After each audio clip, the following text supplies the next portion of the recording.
ಮಣ್ಣಿನ ಮಗನು ಇವನು ಕೊಡುಗೈದಾನಿ, ಚಿನ್ನದ ಮಗನು ಇವನು ಅದ್ಭುತ ಜ್ಞಾನಿ. ಜನಸೇವೆಗೆಂದೇ ಹುಟ್ಟಿರುವ ದೇವರ ಕುಲವು, ಇವರ ನೆರಳೆ ಬಡವರಿಗೆ ನೂರಾನೆಯ ಬಲವು. ಈ ಮಣ್ಣಿಗೂ ಇವರ ಋಣವೈತೆ, ಪ್ರತಿ ಉಸಿರು ಇವರ ನೆನಪಿದೈತೆ. ಜಯ ರತ್ನಾಕರ ಜಯ ರತ್ನಾಕರ ಜಯ ರತ್ನಾಕರ ಜಯತೋ, ಜಯ ರತ್ನಾಕರ ಜಯ ರತ್ನಾಕರ ಜಯ ರತ್ನಾಕರ ಜಯತೋ.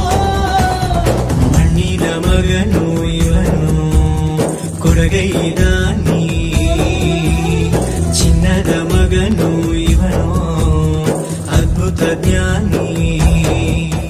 ಕಲಘಟಗಿ ಮತಕ್ಷೇತ್ರದ ಜನರು ನನಗೆ ರಾಜಕೀಯ ಮರುಜೀವನ ಕೊಟ್ಟಿರ್ತಕ್ಕಂಥವ್ರು. ನಾನು ಕಲಘಟಗಿಯಲ್ಲಿ ಇರ್ತೀನಿ, ಮುಂದೆ ಬರ್ತಕ್ಕಂಥ ದಿನಗಳಲ್ಲಿ ಇಲ್ಲೇ ಕಲಘಟಗಿಯಿಂದನೇ ಸ್ಪರ್ಧೆ ಮಾಡ್ತೀನಿ ಅಂತ ಈ ಸಂದರ್ಭ ಕೂಡ ಹೇಳಿಕ್ಕೆ ಇಚ್ಛೆ ಬಯಸ್ತೇನೆ ಬಂಧುಗಳೇ.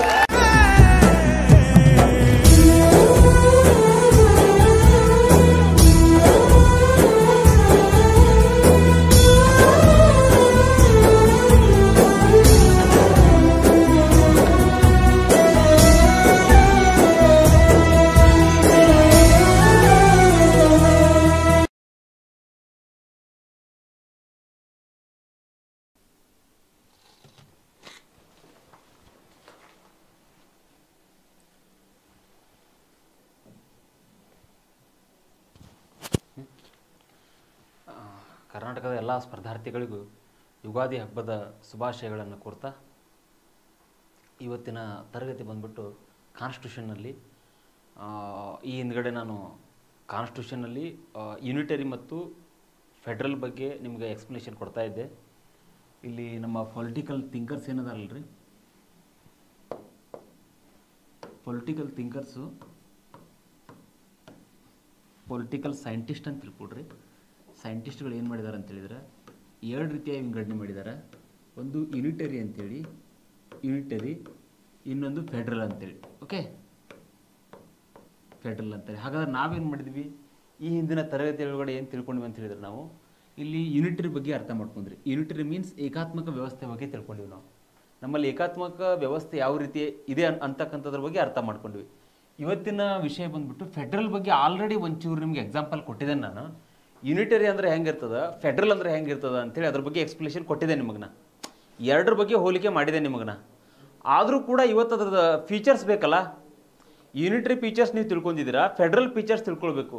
ಇಲ್ಲಿ ಒಂದು ಅರ್ಥ ಮಾಡ್ಕೊಡ್ರಿ, ನಮ್ಮ ಕಾನ್ಸ್ಟಿಟ್ಯೂಷನ್ನಲ್ಲಿ ಓಕೆ ಸೆಂಟ್ರಲ್ ಸ್ಟೇಟ್ ರಿಲೇಷನ್ಸ್ ಬಗ್ಗೆ ಹೇಳುವಂಥ ಸಂದರ್ಭದಲ್ಲಿ ಇವುಗಳ ಲಕ್ಷಣ ನಿಮ್ಗೆ ಗೊತ್ತಾಗಬೇಕಾಗ್ತದೆ. ಜೊತೆಗೆ ಇಲ್ಲಿ ಏನಂತ ಹೇಳಿದರೆ ಏಕಾತ್ಮಕ ವ್ಯವಸ್ಥೆ ಮತ್ತು ಸಂಯುಕ್ತ ವ್ಯವಸ್ಥೆ ಬಗ್ಗೆ ನೀವು ಕಾನ್ಸ್ಟಿಟ್ಯೂಷನ್ ಓದಬೇಕಾದ್ರೆ ಅದ್ರ ಕಾನ್ಸೆಪ್ಟ್ ಅರ್ಥ ಮಾಡ್ಕೊಳ್ಳೇಬೇಕು. ಕೆಲವೊಂದು ಸ್ಟೂಡೆಂಟ್ಸ್ ಏನು ಮಾಡ್ತಾರೆ ಅಂತ ಹೇಳಿದ್ರೆ, ಈ ಕಾನ್ಸ್ಟಿಟ್ಯೂಷನ್ ಅಂದ ತಕ್ಷಣ ಅವ್ರು ಮಾಡೋದು ಒಂದು ತಪ್ಪು, ಕೇವಲ ವಿಧಿಗಳನ್ನು ಬಾಯ್ಹಾಟ್ ಹಾಕೋದು. ಎಲ್ಲ ಆರ್ಟಿಕಲ್ಸ್ಗಳನ್ನು ತಗೊಂಡ್ಕ ಸಕುನುಗಳನ್ನು ಅವುಗಳನ್ನು ಬಾಯ್ಹಾಟ್ ಹಾಕೋದು. ಇದು ಮೊದಲಿನ ಕಾಲಮಾನ ಅಲ್ಲ. ಈಗೆಲ್ಲ ಕಾಂಪಿಟೇಟಿವ್ ಎಕ್ಸಾಮ್ಸ್ಗಳು ಚೇಂಜ್ ಆಗ್ತಾ ಇದ್ದಾವೆ, ಅವುಗಳ ಒಂದು ನೇಚರ್ ಚೇಂಜ್ ಆಗ್ತಾ ಇದೆ. ಓಕೆ, ಆ ಉದ್ದೇಶಕ್ಕೋಸ್ಕರ ನೀವೇನು ಮಾಡಬೇಕು, ಕಾನ್ಸೆಪ್ಟು ತಿಳ್ಕೊಬೇಕು. ನಿಮ್ಗೆ ವಿಧಿಗಳನ್ನು ಗಟ್ಟು ಹೊಡಿರಿ, ಬಾಯ್ಹಾಟ್ ಹಾಕ್ರಿ ಅಂತ ಹೇಳ್ತಾ ಇಲ್ಲ, ಹಾಕ್ಬೇಡ್ರಿ ಅಂತ ಹೇಳ್ತಾ ಇಲ್ಲ, ಅವುಗಳನ್ನ ಹಾಕ್ರಿ. ಬಟ್ ಯಾವ ಸಿಚುವೇಶನ್ದಲ್ಲಿ ಯಾವ ಇಂಪಾರ್ಟೆಂಟ್ ಅದಾವ, ಯಾವ ಕಾನ್ಸೆಪ್ಟ್ನಲ್ಲಿ ಕೇಳ್ತಾನೆ. ಹಿಂದಿನ ಪ್ರಿವಿಯಸ್ ಇಯರ್ ನಡೆದಿರ್ತಕ್ಕಂಥ ಕ್ವಶನ್ ಪೇಪರ್ಗಳನ್ನ ನೋಡಿದಾಗ ಯಾವ ಒಂದು ಕಾನ್ಸೆಪ್ಟ್ ಮೇಲೆ ವಿಧಿಗಳನ್ನು ಕೇಳಿದ್ದಾನೆ, ಯಾವ ಕಾನ್ಸೆಪ್ಟ್ ಮೇಲೆ ಅವುಗಳನ್ನು ಎಕ್ಸ್ಪ್ಲನೇಷನ್ ಕೇಳಿದ್ದಾನೆ, ಅವೆಲ್ಲವುಗಳನ್ನ ಅರ್ಥ ಮಾಡ್ಕೊಳ್ಬೇಕಾಗ್ತದೆ. ನೀವು ಕೇವಲ ವಿಧಿಗಳನ್ನು ಗಟ್ಟು ಹೊಡಿಬೇಡ್ರಿ, ವಿಧಿಗಳನ್ನು ಬಾಯ್ಟ್ ಹಾಕ್ಬೇಡ್ರಿ. ಓಕೆ, ಕಾನ್ಸೆಪ್ಟ್ಗಳನ್ನ ಅರ್ಥ ಮಾಡ್ಕೊಡ್ರಿ. ಯಾಕಂದರೆ ಕಾನ್ಸೆಪ್ಟ್ ವೈಸ್ ಕೂಡ ನಿಮ್ಗೆ ಏನು ಮಾಡ್ತಾ ಇದ್ದಾರೆ, ಪ್ರಶ್ನೆಗಳನ್ನು ಕೇಳ್ತಾ ಇದ್ದಾರೆ. ಇಷ್ಟು ಹೇಳ್ತೇನೆ ನಿಮಗನ. ಓಕೆ, ಕಾನ್ಸ್ಟಿಟ್ಯೂಷನ್ ಸಂಬಂಧಪಟ್ಟಂಗೆ ಇಲ್ಲಿ ನೋಡ್ರಿ. ಹಾಗಾದರೆ ಇಲ್ಲಿ ಸಂಯುಕ್ತ ಫೆಡ್ರಲ್ ಅಂತಕ್ಕಂಥದ್ರ ಬಗ್ಗೆ ನಾನು ಡಿಸ್ಕಸ್ ಮಾಡ್ತೇನೆ. ಈಗ ಸಂಯುಕ್ತತೆ ಬಗ್ಗೆ ಡಿಸ್ಕಸ್ ಮಾಡ್ತೇನೆ. ಈ ಲಿಖಿತ ಸಂವಿಧಾನದ ಬಗ್ಗೆ ಹೇಳ್ಕೊಡ್ತೇನೆ ನಿಮ್ಗೆ. ಬಟ್ ಇಲ್ಲಿ ಫೆಡ್ರಲ್ ಅಂದರೆ ಏನಂತೇಳಿ ನಿಮ್ಗೆ ಈಗಾಗಲೇ ಇನ್ನೊಂದು ಚೂರು ರಿವಿಷನ್ ಮಾಡ್ತೇನೆ. ನಾ ಫೆಡ್ರಲ್ ಅಂತಕ್ಕಂಥದ್ರ ಬಗ್ಗೆ ನಿಮ್ಗೆ ಏನು ಹೇಳಿದೆ, ನಾನು ಆಲ್ರೆಡಿ ಅದ್ರ ಬಗ್ಗೆ ಎಕ್ಸ್ಪ್ಲನೇಷನ್ ಕೊಟ್ಟೆ. ಏನು ಎಕ್ಸ್ಪ್ಲನೇಷನ್ ಕೊಟ್ಟೆ, ಅಧಿಕಾರ ಅಂತಕ್ಕಂಥದ್ದು ಏನಾಗಿರ್ತದೆ, ಸೆಂಟ್ರಲ್ ಮತ್ತು ಸ್ಟೇಟ್ ನಡುವೆ ಇಲ್ಲಿ ಏನಾಗಿರ್ತದೆ, ಹಂಚಿಕೆ ಆಗಿರ್ತದೆ. ಅಧಿಕಾರ ಅನ್ನುವಂಥದ್ದು ಏನ್ರಿ, ಸೆಂಟ್ರಲ್ ಮತ್ತು ಸ್ಟೇಟ್ ನಡುವೆ, ಕೇಂದ್ರ ಮತ್ತು ರಾಜ್ಯ ಸರ್ಕಾರಗಳ ನಡುವೆ ಅಧಿಕಾರ ಹಂಚಿಕೆ ಆಗಿರ್ತದ. ಏಕಾತ್ಮಕದಲ್ಲಿ ಹಂಚಿಕೆ ಆಗಿರುವುದಿಲ್ಲ, ಕೇವಲ ಕೇಂದ್ರದಲ್ಲಿ ಮಾತ್ರ ಅಧಿಕಾರ ಇರ್ತದ. ಆ ಉದ್ದೇಶಕ್ಕೋಸ್ಕರ ನಮ್ಮ ಒಂದು ದೇಶದ ಒಂದು ಸಂವಿಧಾನವನ್ನು ನೋಡೋದಾದರೆ, ನಾವು ಸಂವಿಧಾನದ ಬಗ್ಗೆ ಒಂದು ಇವ್ಯಾಲ್ಯೂಯೇಷನ್ ಮಾಡೋದಾದರೆ, ಅದರ ಒಂದು ಮೌಲ್ಯಮಾಪನವನ್ನು ಮಾಡಿ ನೋಡೋದಾದರೆ, ನಮ್ಮದು ತಿಳ್ಕೊಡ್ರಲೆ ಸಂಯುಕ್ತ ವ್ಯವಸ್ಥೆ ಕೂಡ ಅಲ್ಲ. ನಮ್ಮದು ಸಂಯುಕ್ತ ವ್ಯವಸ್ಥೆಯನ್ನು ಕೂಡ ಹೊಂದಿಲ್ಲ ನಮ್ಮ ದೇಶ. ನಮ್ಮ ದೇಶ ಕೆಲವೊಂದಿಷ್ಟು ಥಿಂಕರ್ಸ್ಗಳು ಹೇಳ್ತಾರೆ, ನಮ್ಮ ದೇಶ ಕೆಲವು ಸಂದರ್ಭದಲ್ಲಿ ಏಕಾತ್ಮಕ ವ್ಯವಸ್ಥೆಯಾಗಿಯೂ ಬದಲಾವಣೆ ಆಗ್ತದ, ಕೆಲವು ಸಂದರ್ಭದಲ್ಲಿ ಸಂಯುಕ್ತ ವ್ಯವಸ್ಥೆಯಾಗಿ ಕೂಡ ಬದಲಾವಣೆ ಆಗ್ತದ. ಹೀಗಾಗಿಯೇ ಡಾಕ್ಟರ್ BR ಅಂಬೇಡ್ಕರ್ ಅವರು ಏನು ಹೇಳಿದ್ದಾರೆ, in district tribal union of district tribal state ಅಂತೇಳಿ ಹೇಳಿದ್ದಾರೆ. ಕ್ವಾಸಿ ಫೆಡರಲ್ ಅಂತೇಳಿ KCVR ಅವರು ಹೇಳಿದ್ದಾರೆ. ಸಂಯುಕ್ತ ವ್ಯವಸ್ಥೆ ಅಂತ ಹೇಳಿದ್ದಾರೆ. ಅಂದರೆ ಈ ಬಾಧಿತ ಕೇಂದ್ರ ಸರ್ಕಾರ, ಅಬಾಧಿತ ರಾಜ್ಯ ಸರ್ಕಾರ ಅಂತೇಳಿ ಡಾಕ್ಟರ್ BR ಅಂಬೇಡ್ಕರ್ ಅವರು ಹೇಳ್ತಾರೆ. ಅಂದರೆ ಕೆಲವು ಸಂದರ್ಭದಲ್ಲಿ ಸೆಂಟ್ರಲ್ಲೇ ಪವರ್ಫುಲ್ ಆಗಿರ್ತದ, ಸೆಂಟ್ರಲ್ಲೇ ಡಾಮಿನೆಂಟ್ ಆಗಿರ್ತದ ನಮ್ಮಲ್ಲಿ. ಓಕೆ, ಅದನ್ನು ಅರ್ಥ ಮಾಡ್ಕೊಳ್ರಿ. ಹಾಗಾದ್ರೆ ಇದ್ರ ಬಗ್ಗೆ ಕೂಡ ತಿಳ್ಕೊಂಡ್ರಿ. ನಿನ್ನೆ ಒಂದು ನಿಮಗೆ ಫ್ಯಾಮಿಲಿ ಬಗ್ಗೆ ಎಕ್ಸಾಂಪಲ್ ಕೊಟ್ಟೆ, ಒಂದು ಫ್ಯಾಮಿಲಿ ಬಗ್ಗೆ ಎಕ್ಸಾಂಪಲ್ ಕೊಟ್ಟದ್ರ ಬಗ್ಗೆ ಅನಾಲಿಸಿಸ್ ಮಾಡಿದೆ. ಹಾಗಾದ್ರೆ ಫೆಡ್ರಲ್ ಬಗ್ಗೆ ತಿಳ್ಕೊಂಡ್ರಿ. ಇಲ್ಲಿ ಫೆಡ್ರಲ್ ಅಂತಕ್ಕಂಥದ್ದು ನೋಡ್ರಿ, ಫೆಡ್ರಲ್. ಓಕೆ, ಫೆಡ್ರಲ್ ಅಂತಕ್ಕಂಥದ್ದು ಇಲ್ಲಿ ಒಂದು ಅರ್ಥ ಮಾಡ್ಕೊಡ್ರಿ, ಡಿರೈವ್ಡ್. ಈ ವರ್ಡ್ ಡಿರೈವ್ಡ್ ಅಂದ್ರೆ ಈ ವರ್ಡ್ ಬಂದಿರತಕ್ಕಂಥದ್ದು ಫೋರ್ಡಿಸ್ ಅಂತಕ್ಕಂಥ ಒಂದು ವರ್ಡ್ ಇಂತ್ರ. ಫೋರ್ಡಿಸ್ ಲ್ಯಾಟಿನ್ ವರ್ಡ್ ಇದು. ಫೋರ್ಡಿಸ್ ಅಂತಕ್ಕಂಥ ಒಂದು word, Latin word. Okay, Latin word ಫೋರ್ಡಿಸ್. ಹಾಗಾದ್ರೆ ಇಲ್ಲಿ ಫೋರ್ಡಿಸ್ ಅಂತ ಹೇಳಿದ್ರೆ ಏನಂತ ಹೇಳಿದ್ರೆ ಇಲ್ಲಿ ಒಂದು ಅರ್ಥ ಮಾಡ್ಕೊಡ್ರಿ, ಇಲ್ಲಿ ಅಗ್ರಿಮೆಂಟ್ ಆಗ್ತದೆ. ಫೋರ್ಡಿಸ್ ಅಂದ್ರೆ ಏನ್ರಿ, ಅಗ್ರಿಮೆಂಟ್ ಅಥವಾ ಟ್ರೆಟ್ಟಿ ಅಂತೇಳಿ, ಅಗ್ರಿಮೆಂಟ್ ಆರ್ ಟ್ರೆಟ್ಟಿ ಅಂತೇಳಿ ಕರಿತೇವೆ ನಾವು. ಫೋರ್ಡಿಸ್ ಅಂದ್ರೆ ಅಗ್ರಿಮೆಂಟ್ ಆರ್ ಟ್ರೆಟ್ಟಿ, ಇದ್ರ ಮೀನಿಂಗ್ ರೀ ಇದು. ಫೆಡ್ರಲ್ ಅಂತಕ್ಕಂಥ ವರ್ಡ್ ಎಲ್ಲಿಂದ ಬಂದಿದೆ, ಫೋರ್ಡಿಸ್ ಅಂತಕ್ಕಂಥ ಒಂದು ಲ್ಯಾಟಿನ್ ವರ್ಡ್ ಇಂದ ಬಂದಿದೆ. ಅದ್ರ ಮೀನಿಂಗ್ ಏನಿಲ್ಲ, ಅಗ್ರಿಮೆಂಟ್ ಅಥವಾ ಟ್ರೆಟ್ಟಿ ಅಂತಕ್ಕಂಥದ್ದು. ಒಂದು ಕಾನ್ಸೆಪ್ಟ್ ಅರ್ಥ ಆಯ್ತು ನಿಮಗೆ. ಇಲ್ಲಿ ಫೆಡ್ರಲ್ ಅಂತಕ್ಕಂಥದ್ದನ್ನ ನೋಡ್ರಿ, ನಮ್ಮ ದೇಶದಲ್ಲಿ ಬಳಕೆ ಮಾಡಿಲ್ಲ ಅಂತ ಹೇಳಿದೆ ನಾನು, ನಮ್ಮ ಸಂವಿಧಾನದಲ್ಲಿ ಬಳಕೆ ಮಾಡಿಲ್ಲ ಅಂತ ಹೇಳಿದೆ. ಹಾಗಾದ್ರೆ ಆರ್ಟಿಕಲ್ 1 ಏನು ಹೇಳುತ್ತೆ ಅಂತ ಹೇಳಿದ್ರೆ, ಇಲ್ಲಿ India is A union of States. Union of States ಬಗ್ಗೆ ಹೇಳ್ತದ. ಯೂನಿಯನ್ ಆಫ್ ಸ್ಟೇಟ್ಸ್ ಅಂದ್ರೆ ಏನ್ರಿ, ಇಲ್ಲಿ ಭಾರತ ರಾಜ್ಯಗಳ ಒಂದು ಒಕ್ಕೂಟ ಅಂತೇಳಿ ಹೇಳ್ತದ. ಇಲ್ಲಿ ಭಾರತ ಏನ್ರಿ, ರಾಜ್ಯಗಳ ಒಕ್ಕೂಟ ಅಂತ ಹೇಳ್ತದ.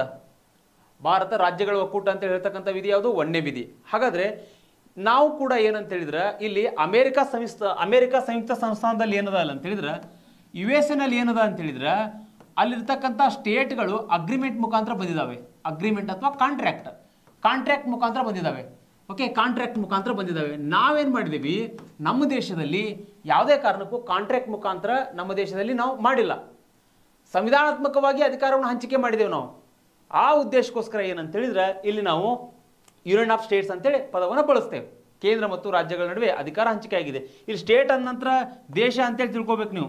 ಸ್ಟೇಟ್ ಅಂದ ತಕ್ಷಣ ರಾಜ್ಯ ಅಂತೇಳಿ ಅರ್ಥ ಮಾಡ್ಕೊಳಕ್ ಹೋಗ್ಬೇಡ್ರಿ. ಕೇವಲ ಒಂದು ರಾಜ್ಯ, 2 ರಾಜ್ಯ ಅಂತೇಳಿ ಹಿಂಗೆ ತಿಳ್ಕೊಳಕ್ ಹೋಗ್ಬೇಡ್ರಿ. ಸ್ಟೇಟ್ ಅಂತ ಹೇಳಿದ್ರೆ ಇಲ್ಲಿ ಒಂದು ಅರ್ಥ ಮಾಡ್ಕೊಡ್ರಿ, ಆರ್ಟಿಕಲ್ 12 ಅದನ್ನೇ ಉಲ್ಲೇಖ ಮಾಡ್ತದ. ಸ್ಟೇಟ್ ಅಂತಕ್ಕಂಥ ಪದ ಏನ್ರಿ, ಇಲ್ಲಿ ರಾಷ್ಟ್ರ ಅಂತಕ್ಕಂಥ ಒಂದು ಪದಕ್ಕೆ ಸಂಬಂಧಪಟ್ಟಿದೆ. ಓಕೆ, ಹಾಗಾದ್ರೆ ಇದು ಕೂಡ ನಿಮ್ಗೆ ಅರ್ಥ ಆಯ್ತು ಅಂತೇಳಿ ಭಾವಿಸಿದ್ದೀನಿ ನಾನು. ಇದನ್ನೊಂಚೂರು ನೋಟ್ ಡೌನ್ ಮಾಡ್ಕೊಡ್ರಿ ನೀವು. ಓಕೆ, ಯಾಕಂದ್ರೆ ಇಂಪಾರ್ಟೆಂಟ್ ಆಗ್ತದೆ ಇದು. ಅದ್ರ ಜೊತೆಗೆ ಇನ್ನೂ ಒಂದು ಕಾನ್ಸೆಪ್ಟ್ ಹೇಳ್ಕೊಡ್ತೇನೆ ನಿಮಗೆ ನಾನು. ಇದರಲ್ಲಿ ಅರೈಸ್ ಮಾಡ್ತೇನೆ ಇದನ್ನ. ಇಲ್ಲಿ ನೋಡ್ರಿ, ಈ ಫೆಡ್ರಲ್ ಅಂತಕ್ಕಂಥದ್ರ ಬಗ್ಗೆ ನಿಮ್ಗೆ ಏನು ಹೇಳಿದ್ನಲ್ಲ, ಈ ಫೆಡ್ರಲ್ ವರ್ಲ್ಡ್ನಲ್ಲಿ, ಓಕೆ, ವರ್ಲ್ಡ್ನಲ್ಲಿ ಒಳ್ಳೆಸ್ಟ್ ಫೆಡ್ರಲ್ ಯಾವ್ದಾರು ಇದೆ ಅಂತ ಹೇಳಿದ್ರೆ ಪ್ರಶ್ನೆ ಕೇಳ್ಬೋದು. ಒಳ್ಳೆಸ್ಟ್ ಫೆಡ್ರಲ್ ಯಾವ್ದು ಹೇಳ್ರಿ, ನಮ್ಮಲ್ಲಿ ಇಡೀ ವರ್ಲ್ಡ್ನ್ಯಾಗ ಒಳ್ಳೆಸ್ಟ್ ಫೆಡ್ರಲ್ ಯಾವ್ದು ಹೇಳ್ರಿ, USA. ಅಮೇರಿಕಾದ ಒಂದು ಸಂಯುಕ್ತ ವ್ಯವಸ್ಥೆ ಅತ್ಯಂತ ಹಳೆಯದಾಗಿರ್ತಕ್ಕಂಥ ಒಂದು ಸಂಯುಕ್ತ ವ್ಯವಸ್ಥೆ ಇಡೀ ವಿಶ್ವದಲ್ಲಿ. ಹಾಗಾದ್ರೆ ಈ ಫೆಡ್ರಲ್ ಅಂತಕ್ಕಂಥ ಒಂದು ಪದ ಏನದಲ್ರಿ, ಈ ಫೆಡ್ರಲ್ ಅಂತಕ್ಕಂಥದ್ದನ್ನ ನಾವು ಏನು ಮಾಡ್ತೇವೆ ಅಂದ್ರೆ, USA ಅಲ್ಲಿ ಏನಂತ ಕರಿತೀವಿ, ಸ್ಟೇಟ್ ಅಂತೇಳಿ ಕರಿತೀವಿ, ಸ್ಟೇಟ್ಸ್ ಅಂತೇಳಿ ಕರಿತೀವಿ. ಓಕೆ, ಇಲ್ಲಿ ಸ್ವಿಟ್ಜರ್ಲ್ಯಾಂಡ್ನಲ್ಲಿ, ಓಕೆ, ಸ್ವಿಟ್ಜರ್ಲ್ಯಾಂಡ್ನಲ್ಲಿ ಕ್ಯಾನಟಾನ್ಸ್ ಅಂತೇಳಿ ಕರಿತೀವಿ. ಓಕೆ, ಅದೇ ರೀತಿಯಾಗಿ ರಷ್ಯಾದಲ್ಲಿ ಏನು ಕರಿತೇವೆ ಅಂತ ಹೇಳಿದ್ರೆ ರಿಪಬ್ಲಿಕ್ ಅಂತೇಳಿ ಕರಿತೇವೆ ನಾವು. ರಿಪಬ್ಲಿಕ್ ಅಂತೇಳಿ ಕರಿತೇವೆ. ಅಂದರೆ ಈ ಫೆಡ್ರಲ್ ಅಂತಕ್ಕಂಥ ಒಂದು ವರ್ಡನ್ನು ಬೇರೆ ಬೇರೆ ದೇಶಗಳಲ್ಲಿ ಕರಿತಕ್ಕಂಥ ಒಂದು ವ್ಯವಸ್ಥೆ. ಇಲ್ಲಿ USA ನಲ್ಲಿ ಸ್ಟೇಟ್ಸು, ಸ್ವಿಟ್ಜರ್ಲ್ಯಾಂಡ್ನಲ್ಲಿ ಕ್ಯಾನಟಾನ್ಸು, ರಷ್ಯಾದಲ್ಲಿ ರಿಪಬ್ಲಿಕ್ ಅಂತೇಳಿ ಕರಿತೀವಿ ನಾವು. ಅರ್ಥ ಮಾಡ್ಕೊಳ್ರಿ. ಓಕೆ, ಈ ಎಲ್ಲ ವಿಷಯ ಏನಂತ ಹೇಳಿದ್ರೆ ಫೆಡ್ರಲ್ಗೆ ಸಂಬಂಧಪಟ್ಟಿರ್ತಕ್ಕಂಥ ವಿಚಾರ ಇದು. ಓಕೆ, ಹಾಗಾದ್ರೆ ಈಗ ನಾವೇನು ಮಾಡೋಣ, ಒಂದೊಂದು ಅದ್ರ ಬಗ್ಗೆ ಲಕ್ಷಣಗಳ ಬಗ್ಗೆ ನಾವು ಅರ್ಥ ಮಾಡ್ಕೊಳ್ತಾ ಹೋಗೋಣ. ಫೆಡ್ರಲ್ಗೆ ಸಂಬಂಧಪಟ್ಟಂಥ ಸಂಯುಕ್ತ ವ್ಯವಸ್ಥೆ ಅಂತಕ್ಕಂಥದ್ದು ಏನೆಲ್ಲ ಲಕ್ಷಣಗಳನ್ನ ಒಳಗೊಂಡಿದೆ ಭಾರತದ ಸಂವಿಧಾನದಲ್ಲಿ, ಅದರ ಬಗ್ಗೆ ಅರ್ಥ ಮಾಡ್ಕೊಳ್ತಾ ಹೋಗೋಣ. ಹಾಗಾದರೆ ಇಲ್ಲಿ ನೋಡ್ರಿ, ಸಂಯುಕ್ತ ಅಂತಕ್ಕಂಥ ಒಂದು ವ್ಯವಸ್ಥೆಯನ್ನು ಅಳವಡಿಸ್ಕೊಂಡಿದ್ದೇವಲ್ಲ, ಹಾಗಾದರೆ ಅದರ ಲಕ್ಷಣಗಳು ಏನಂತ ಹೇಳಿದ್ರೆ, ಒಂದನೇದ್ದು ರಿಟರ್ನ್ ಕಾನ್ಸ್ಟಿಟ್ಯೂಷನ್, ಒಂದನೇದ್ದು ಲಿಖಿತ ಸಂವಿಧಾನ. ಇಲ್ಲಿ ಎಕ್ಸಾಂಪಲ್ಗಳನ್ನು ಕೊಟ್ಟು ನಾ ಯಾಕೆ ನಿಮ್ಗೆ ಹೇಳ್ತಾ ಇದ್ದೇನೆ ಅಂತ ಹೇಳಿದ್ರೆ, ಒಂದು ಅರ್ಥ ಮಾಡ್ಕೊಡ್ರಿ, ನನಗಿಲ್ಲೇ ಕೇವಲ ಆರ್ಟ್ಸ್ ವಿದ್ಯಾರ್ಥಿಗಳು ಅಷ್ಟೇ ಮುಖ್ಯ ಅಲ್ಲ. ಓಕೆ, ಆರ್ಟ್ಸ್ ವಿದ್ಯಾರ್ಥಿಗಳಿಗೆ ಸ್ವಲ್ಪ ಅರ್ಥ ಆಗ್ತದೆ, ಬಹುಬೇಗ ಅವ್ರು ಕ್ಯಾಪ್ಚರ್ ಮಾಡ್ಕೋತಾರೆ. ಯಾಕಂತ ಹೇಳಿದ್ರೆ ಅವರು PUC ಯಲ್ಲಿ ಓದಿರ್ತಾರೆ, ಡಿಗ್ರಿಯಲ್ಲಿ ಓದಿರ್ತಾರೆ, ಕೆಲವೊಬ್ರು ಮಾಸ್ಟರ್ ಡಿಗ್ರಿ ಕೂಡ ಮಾಡಿರ್ತಾರೆ, ಅವ್ರಿಗೆ ಅರ್ಥ ಆಗ್ತದೆ. ಇಲ್ಲಿ ಕಾಮರ್ಸ್ ಸ್ಟೂಡೆಂಟ್ಸ್ ಮತ್ತು ಸೈನ್ಸ್ ಸ್ಟೂಡೆಂಟ್ಸ್ ಏನಿದಾರಲ್ಲ ಪಾಪ, ಅವರು ಅದ್ರ ಕಾನ್ಸ್ಟಿಟ್ಯೂಷನ್ ಬಗ್ಗೆ SSLCನ ಲಾಸ್ಟ್ ಅವ್ರು ಓದಿದ್ದು, PUCನೂ ಓದಿರೋದಿಲ್ಲ, ಡಿಗ್ರಿಯಲ್ಲಿ ಓದಿರೋದಿಲ್ಲ. ಆ ಉದ್ದೇಶಕ್ಕೋಸ್ಕರ ಅವ್ರಿಗೂ ಕೂಡ ಈ ನಾ ಹೇಳ್ತಕ್ಕಂಥ ಕಾನ್ಸೆಪ್ಟ್ಗಳು ಅರ್ಥ ಆಗಬೇಕು, ತಿಳಿಬೇಕನ್ನೋ ಉದ್ದೇಶಕ್ಕೋಸ್ಕರ ನಾ ಇವುಗಳನ್ನು ಸ್ವಲ್ಪ ಸ್ಲೋ ಆಗಿ ನಿಮಗೆ ಎಕ್ಸಾಂಪಲ್ಸ್ಗಳನ್ನು ಕೊಟ್ಟು ಅರ್ಥ ಮಾಡಿಸ್ತಾ ಇದ್ದೀನಿ. ಓಕೆ, ಹಾಗಾದ್ರೆ ರಿಟರ್ನ್ ಕಾನ್ಸ್ಟಿಟ್ಯೂಷನ್ ಅಂತ ಹೇಳಿದ್ರೆ ಇಲ್ಲಿ ಒಂದು ಅರ್ಥ ಮಾಡ್ಕೊಡ್ರಿ, ಫೆಡ್ರಲ್ ಸಿಸ್ಟಮ್ನಲ್ಲಿ ಲಿಖಿತ ಸಂವಿಧಾನವನ್ನು ಒಳಗೊಂಡಿರ್ತದೆ. ನಮ್ಮ ಭಾರತ ಸಂವಿಧಾನ ಕೂಡ ಲಿಖಿತ ಸಂವಿಧಾನವನ್ನು ಒಳಗೊಂಡಿದೆ. ಓಕೆ, ಹಾಗಾದ್ರೆ ಇಲ್ಲಿ ಈ ಲಿಖಿತ ಸಂವಿಧಾನ ಒಳಗೊಂಡಿದೆ. ಇಲ್ಲಿ ಮುಖ್ಯವಾಗಿ ತಿಳ್ಕೊಡ್ರಿ, ಯಾಕೆ ನಾವು ಲಿಖಿತವಾಗಿ ಉಲ್ಲೇಖ ಮಾಡಿದ್ದೇವೆ ಅಂತ ಹೇಳಿದ್ರೆ, ಇಲ್ಲಿ ಸೆಂಟ್ರಲ್ ಮತ್ತು ಸ್ಟೇಟ್ ನಡುವೆ ಏನು ಮಾಡಿದ್ದೇವೆ ಅಂತ ಹೇಳಿದ್ರೆ, ಡಿವಿಷನ್ ಆಫ್ ಪವರ್ಸ್, ಅಂದ್ರೆ ಅಧಿಕಾರವನ್ನು ಏನು ಮಾಡಿದ್ದೇವೆ ನಾವು, ಹಂಚಿಕೆ ಮಾಡಿದ್ದೀವಿ. ಡಿವಿಷನ್ ಆಫ್ ಪವರ್ಸ್, ಅಧಿಕಾರವನ್ನು ಹಂಚಿಕೆ ಮಾಡಿದ್ದೇವೆ. ಆ ಉದ್ದೇಶಕ್ಕೋಸ್ಕರ ಇವೆರಡರ ನಡುವೆನೂ ಸಹಿತ ಇಲ್ಲಿ ಸೆಂಟ್ರಲ್ ಆಗಿರ್ಬೋದು, ಸ್ಟೇಟ್ ಆಗಿರ್ಬೋದು, ಇವೆರಡರ ನಡುವೆಯೂ ಸಹಿತ ಏನಂತ ಹೇಳಿದ್ರೆ ಕಾನ್ಫ್ಲಿಕ್ಟ್ ಆಗಬಾರ್ದು ಅಂತೇಳಿ, ಕಾನ್ಫ್ಲಿಕ್ಟ್ ಅಂದರೆ ಭಿನ್ನಾಭಿಪ್ರಾಯ ಬರಬಾರ್ದು, ಎರಡರ ನಡುವೆನೂ ಸಹಿತ ಸಮಸ್ಯೆ ಆಗಬಾರ್ದು ಅನ್ನೋ ಉದ್ದೇಶಕ್ಕೋಸ್ಕರ ಇವು ಏನು ಮಾಡಿದ್ವಿ ಅಂತ ಹೇಳಿದ್ರೆ ಲಿಖಿತ ಸಂವಿಧಾನವನ್ನು ನಾವು ರಚನೆ ಮಾಡಿದ್ವಿ. ನಮ್ಮ ಕಾನ್ಸ್ಟಿಟ್ಯೂಷನ್ ಅಸೆಂಬ್ಲಿಯಲ್ಲಿ ಡಿಬೇಟ್ ಆಗ್ತವೆ, ಅಲ್ಲಿ ಅದನ್ನೇ ಉಲ್ಲೇಖ ಮಾಡ್ತಾರೆ ಅವರು. ಯಾಕಂತ ಹೇಳಿದ್ರೆ ವಿಸ್ತೀರ್ಣದಲ್ಲಿ ಕೂಡ ಭಾರತ ದೊಡ್ಡದಾಗಿರ್ತಕ್ಕಂಥ ರಾಷ್ಟ್ರ, ಹಲವಾರು ಜಾತಿ ಧರ್ಮ ಪಂಗಡಗಳನ್ನು ಒಳಗೊಂಡಿರ್ತಕ್ಕಂಥ ರಾಷ್ಟ್ರ. ಈ ರೀತಿ ಇದ್ದಾಗ ನಾವು ಕೇವಲ ಇಲ್ಲಿ ಅಲಿಖಿತವಾಗಿ ಅನ್ರಿಟರ್ನ್ ಆಗಿ ನಾವೇನಾದ್ರು ರಚನೆ ಮಾಡಿಬಿಟ್ರೆ, ಫಾರ್ ಎಕ್ಸಾಂಪಲ್ ಬ್ರಿಟನ್ನಲ್ಲದ ಅಲ್ಲಿ ಲಿಖಿತ ಇಲ್ಲ, ಅನ್ರಿಟರ್ನ್ ಇತ್ತು ಅಂತ ಹೇಳಿದ್ರೆ ಅಲ್ಲಿ ಏನಾಗ್ಬೋದು, ಕಾನ್ಫ್ಲಿಕ್ಟ್ ಆಗ್ಬೋದಲ್ರಿ. ಫಾರ್ ಎಕ್ಸಾಂಪಲ್ ಇಲ್ಲಿ ನೋಡ್ರಿ, ಒಬ್ಬ ವ್ಯಕ್ತಿ ಅದಾನ ಅಂತ ತಿಳ್ಕೊಡ್ರಿ, ಈ ವ್ಯಕ್ತಿಗೆ ನೀವು ಒಬ್ಬ ವ್ಯಕ್ತಿಗೆ 1 ಲಕ್ಷ ರೂಪಾಯಿ ಕೊಟ್ಟಾನ ಅಂತ ತಿಳ್ಕೊಡ್ರಿ.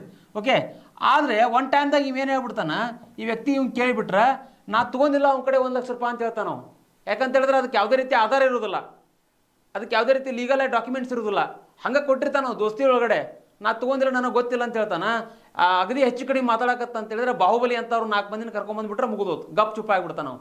ಇದನ್ನ ಯಾಕೆ ಹೇಳ್ತಾ ಇದ್ದಾನೆ ಅಂತ ಹೇಳಿದ್ರೆ, ಇಲ್ಲಿ ಕಾನ್ಫ್ಲಿಕ್ಟ್ ಆಗ್ತದೆ. ಅದೇ ರಿಟರ್ನ್ ಆಗಿ ಅವನಲ್ಲಿ ಏನಾದ್ರು ಲೀಗಲ್ ಆಗಿ ಏನಾದ್ರು ಡಾಕ್ಯುಮೆಂಟ್ಸ್ ಇದ್ದು, ಲೀಗಲ್ ಆಗಿ ಏನಾದರೂ ಇತ್ತು ಅಂತ ಹೇಳಿದ್ರೆ ಅವ್ನು ಏನು ಮಾಡೋಕ್ಕಾಗೋದಿಲ್ಲ.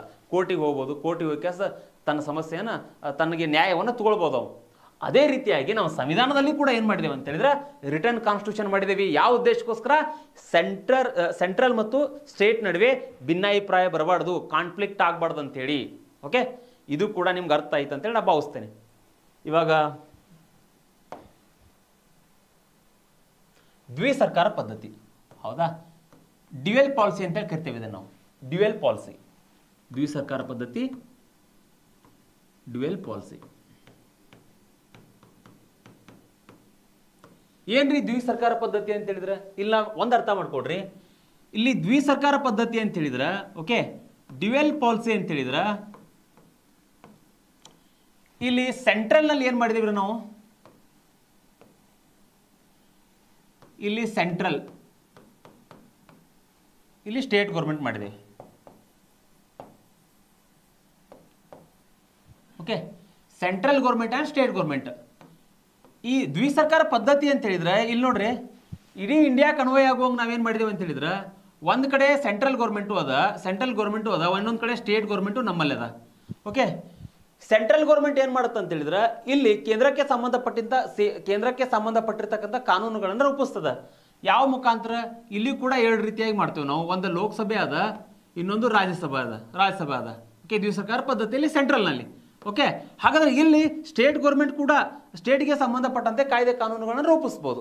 ಇಲ್ಲಿ ಕೂಡ ನಾವೇನಂತ ಹೇಳಿದ್ರೆ, ಇಲ್ಲಿ ಕೂಡ ಸ್ಟೇಟ್ ಲೆಜಿಸ್ಲೇಚರ್ ಅಂತ ಮಾಡ್ತೇವೆ. ಅದೇ ರೀತಿಯಾಗಿ ಕೆಲವೊಂದಿಷ್ಟು ಸ್ಟೇಟ್ಗಳಲ್ಲಿ ನಾವು ವಿಧಾನ ಪರಿಷತ್ತನ್ನು ಕೂಡ ಕಾಣ್ತೇವೆ. ಓಕೆ, ಇಲ್ಲಿ ನೋಡ್ರಿ, ಕೆಲವೊಂದು ಸ್ಟೇಟ್ಗಳಲ್ಲಿ ವಿಧಾನ ಪರಿಷತ್ ಕಾಣ್ತೇವೆ. ಇಲ್ಲಿ ತೆಲಂಗಾಣ ಆಗಿರ್ಬೋದು, ಬಿಹಾರ ಆಗಿರ್ಬೋದು, ಉತ್ತರ ಪ್ರದೇಶ ಆಗಿರ್ಬೋದು, ಕರ್ನಾಟಕ ಆಗಿರ್ಬೋದು, ಆಂಧ್ರ ಪ್ರದೇಶ ಆಗಿರ್ಬೋದು, ಮಹಾರಾಷ್ಟ್ರ ಆಗಿರ್ಬೋದು, 6 ರಾಜ್ಯಗಳಲ್ಲಿ ವಿಧಾನ ಪರಿಷತ್ ಅದ. ನೆನಪಿಟ್ಟುಕೊಡ್ರಿ, ಪ್ರಶ್ನೆ ಕೇಳ್ತಾರೆ ನಿಮ್ಗೆ, 6 ರಾಜ್ಯಗಳಲ್ಲಿ ವಿಧಾನ ಪರಿಷತ್ ಅದ. ಓಕೆ, ಅಂದರೆ ಎಲ್ಲ ನಮ್ಮ ಏನು ಮಾಡಿದ್ದೇವೆ ಅಂತ ಹೇಳಿದ್ರೆ, ಇಂಡಿಯಾದೊಳಗಡೆ ಏನು ಸ್ಟೇಟ್ಸ್ಗಳದಾವಲ್ಲ, ಎಲ್ಲ ಸ್ಟೇಟ್ಸ್ಗಳಲ್ಲಿ ಕೂಡ ವಿಧಾನ ಪರಿಷತ್ ಇಲ್ಲ, 6 ರಾಜ್ಯಗಳಲ್ಲಿ ಅದ. ಒಂದು ಬಂದ್ಬಿಟ್ಟು ತೆಲಂಗಾಣ, ಬಿಹಾರ, ಉತ್ತರ ಪ್ರದೇಶ, ಕರ್ನಾಟಕ, ಇಲ್ಲಿ ಆಂಧ್ರ ಪ್ರದೇಶ, ಮಹಾರಾಷ್ಟ್ರ 6 ರಾಜ್ಯಗಳಲ್ಲಿ ಅದ. ಈ ರೀತಿಯಾಗಿ ನಾವು ದ್ವಿಸರ್ಕಾರ ಪದ್ಧತಿಯಲ್ಲಿ ಹಂಚಿಕೆಯನ್ನು ಕಾಣ್ತೇವೆ. ಇದು ಕೂಡ ಅರ್ಥ ಆಗಿದೆ ಅಂತೇಳಿ ನಾನು ಭಾವಿಸ್ತೇನೆ. ಅಧಿಕಾರ ವಿಭಜನೆ, ಡಿವಿಷನ್ ಆಫ್ ಪವರ್ ಅಂತೇಳಿ ಕರಿತೇವೆ ಇದು ನಾವು. ಡಿವಿಷನ್ ಆಫ್ ಪವರ್ ಏನ್ರಿ ಅಧಿಕಾರ ವಿಭಜನೆ ಅಂತ ಹೇಳಿದ್ರೆ? ಓಕೆ, ಅಧಿಕಾರ ವಿಭಜನೆ ಅಂದ್ರೆ ಏನ್ರಿ? ಅಧಿಕಾರ ವಿಭಜನೆ ಅಂತಕ್ಕಂಥದ್ದು ಏನಂತ ಹೇಳಿದ್ರೆ, ನಮ್ಮಲ್ಲಿ 7th schedule 7th schedule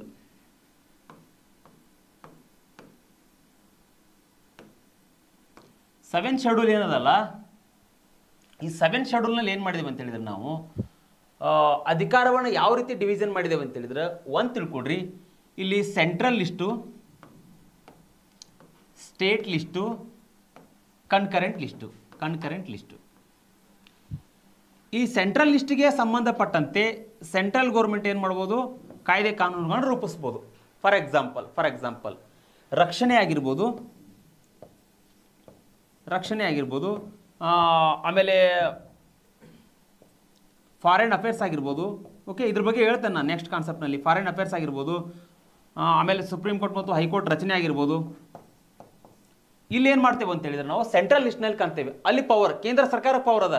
division of power ಮಾಡಿದ್ದು ಇದನ್ನ ಈ ಉದ್ದೇಶಕ್ಕೆ ಮಾಡಿದ್ದು. ಅಂದರೆ ಕೇಂದ್ರ ಸರ್ಕಾರ ಯಾವೆಲ್ಲ ಅಧಿಕಾರಗಳನ್ನ ಹೊಂದಬೇಕು, ರಾಜ್ಯ ಸರ್ಕಾರ ಯಾವೆಲ್ಲ ಅಧಿಕಾರಗಳನ್ನು ಹೊಂದಬೇಕನ್ನೋ ಉದ್ದೇಶಕ್ಕೋಸ್ಕರನೇ ಏನು ಮಾಡಿದ್ದಾರೆ ಅಂತ ಹೇಳಿದ್ರೆ ಡಿವಿಷನ್ ಆಫ್ ಪವರ್ ಮಾಡಿದ್ದಾರೆ. ಅದೇ ರೀತಿಯಾಗಿ ಸ್ಟೇಟ್ ಲಿಸ್ಟ್ನಲ್ಲಿ ಏನು ಮಾಡಿದ್ದೇವೆ ಅಂತ ಹೇಳಿದ್ರೆ, ಇಲ್ಲಿ ಕೂಡ ಸ್ಟೇಟ್ ಗೌರ್ಮೆಂಟ್ ಕಾಯ್ದೆ ಕಾನೂನುಗಳನ್ನು ರೂಪಿಸ್ತದೆ. ಇಲ್ಲಿ ಏನು ಮಾಡಿದ್ದೇವೆ ಅಂತ ಹೇಳಿದ್ರೆ ನಾವು ಇಲ್ಲಿ ಕೂಡ ಒಂದು ನೈರ್ಮಲ್ಯಕ್ಕೆ ಸಂಬಂಧಪಟ್ಟಂತೆ, ಓಕೆ, ನೈರ್ಮಲ್ಯಕ್ಕೆ ಸಂಬಂಧಪಟ್ಟಂತೆ, ಹೈಜಿನಿಟಿಗೆ ಸಂಬಂಧಪಟ್ಟಂತೆ, ಪೊಲೀಸ್ಗೆ ಸಂಬಂಧಪಟ್ಟಂತೆ ಏನು ಮಾಡ್ತದ? ರಿಕ್ರೂಟ್ಮೆಂಟ್ ಎಲ್ಲ ಸೆಂಟ್ರಲ್ ಗೌರ್ಮೆಂಟ್ ಮಾಡುತ್ತಾ? ನಮ್ಮಲ್ಲಿ ಪೊಲೀಸ್ ರಿಕ್ರೂಟ್ಮೆಂಟ್ಗಳನ್ನೆಲ್ಲ ಸ್ಟೇಟ್ ಗೌರ್ಮೆಂಟ್ ಮಾಡುತ್ತಲ್ಲ. ಈ ರೀತಿ ಕೆಲವೊಂದಷ್ಟು ವಿಷಯಗಳನ್ನ ಇಲ್ಲಿ ಕಾಣ್ತೇವೆ ನಾವು ಸ್ಟೇಟ್ ಲಿಸ್ಟ್ನಲ್ಲಿ. ಇನ್ನು ಕನ್ಕರೆಂಟ್ ಲಿಸ್ಟ್ ಅಂತ ಹೇಳಿದ್ರೆ, ಫಾರ್ ಎಕ್ಸಾಂಪಲ್ ಇಲ್ಲೇ ಶಿಕ್ಷಣ ಅಂತಕ್ಕಂಥದ್ದು, ಇಲ್ಲಿ ಕೂಡ ನೋಡ್ರಿ ಸೆಂಟ್ರಲ್ ಗೌರ್ಮೆಂಟು ಮಾಡುತ್ತೆ, ಸ್ಟೇಟ್ ಗೌರ್ಮೆಂಟು ಮಾಡುತ್ತೆ. ಇಲ್ಲಿ ಎರಡು ಸೆಂಟ್ರಲ್ ಮತ್ತು ಸ್ಟೇಟ್ ಗೌರ್ಮೆಂಟಿನ ಒಂದು ಏನಂತ ಹೇಳಿದ್ರೆ ಅಧಿಕಾರದ ಮೇಲ್ಗಡೆ ಇಲ್ಲಿ ಸಮವರ್ತಿ ಪಟ್ಟಿ ಆಗ್ತದ. ಹಾಗಾದ್ರೆ ಈ ಸಮವರ್ತಿ ಪಟ್ಟಿಗೆ ಸಂಬಂಧಪಟ್ಟಂತೆ ಶಿಕ್ಷಣ ಆಗಿರ್ಬೋದು, ಅರಣ್ಯ ಆಗಿರ್ಬೋದು, ಓಕೆ, ವಿವಾಹ ಆಗಿರ್ಬೋದು, ವಿಚ್ಛೇದನ ಆಗಿರ್ಬೋದು, ಆಮೇಲೆ ವನ್ಯಜೀವಿ ಸಂರಕ್ಷಣೆ ಆಗಿರ್ಬೋದು, ಅಳತೆ ಮತ್ತು ತೂಕ ಆಗಿರ್ಬೋದು, ಆಡಳಿತಾತ್ಮಕ ನ್ಯಾಯ ಆಗಿರ್ಬೋದು, ಅವೆಲ್ಲವುಗಳು ಕೂಡ ಇಲ್ಲಿ ಎಲ್ಲಿ ಕಾಣ್ತೇವೆ ನಾವು? ಕನ್ಕರೆಂಟ್ ಲಿಸ್ಟ್ನಲ್ಲಿ ಕಾಣ್ತೇವೆ. ಈ ರೀತಿಯಾಗಿ ಏನು ಮಾಡಿದ್ದೇವೆ ಅಂತ ಹೇಳಿದ್ರೆ ಡಿವಿಷನ್ ಆಫ್ ಪವರನ್ನು ನಮ್ಮ ಸಂಯುಕ್ತ ವ್ಯವಸ್ಥೆಯಲ್ಲಿ ನಾವು ಮಾಡಿದ್ದೇವೆ. ಸಂಯುಕ್ತ ವ್ಯವಸ್ಥೆಯಲ್ಲಿ ಕಾಣ್ತೇವೆ ಸಹಿತ ನಾವು ಡಿವಿಷನ್ ಆಫ್ ಪವರನ್ನು. ಓಕೆ, ಈ ಕಾನ್ಸೆಪ್ಟ್ ಕೂಡ ನಿಮ್ಗೆ ಅರ್ಥ ಆಗಿದೆ ಅಂತೇಳಿ ನಾನು ಭಾವಿಸ್ತೀನಿ. ನಾನಿವಾಗ ನೆಕ್ಸ್ಟ್ ಕಾನ್ಸೆಪ್ಟಿಗೆ ಹೋಗ್ತೀನಿ. ಸರಿಯಾಗಿ ಅರ್ಥ ಮಾಡ್ಕೊಳ್ರಿ. ಯಾಕಂತೇಳಿದ್ರೆ ನೀವು ಕೆಲವೊಂದಿಷ್ಟು ಬುಕ್ಸ್ಗಳನ್ನು ಓದಿದರೆ ಇದು ಅರ್ಥ ಆಗುತ್ತೋ ಏನೋ ಗೊತ್ತಿಲ್ಲ. ಆ ಉದ್ದೇಶಕ್ಕೋಸ್ಕರ ಇದನ್ನು ಸರಿಯಾಗಿ ಅರ್ಥ ಮಾಡ್ಕೋಬೇಕು ನೀವು ಕಾನ್ಸೆಪ್ಟ್ಗಳನ್ನ. ಯಾಕಂತೇಳಿದ್ರೆ ಸಂವಿಧಾನದಲ್ಲಿ ಏನಾಗುತ್ತೆ ಅಂತ ಹೇಳಿದ್ರೆ ಬೇಸಿಕ್ ಕಾನ್ಸೆಪ್ಟ್ಗಳನ್ನ ಅರ್ಥ ಮಾಡ್ಕೊಂಡ್ರೆ ಮುಂದೆ ನಿಮ್ಗೆ ಏನಾಗ್ತಾವೆ? ದೊಡ್ಡ ದೊಡ್ಡ ಕಾನ್ಸೆಪ್ಟ್ಗಳು ಅರ್ಥ ಆಗ್ತಾ ಹೋಗ್ತವೆ. ಓಕೆ, ಅನಮ್ಯ ಸಂವಿಧಾನ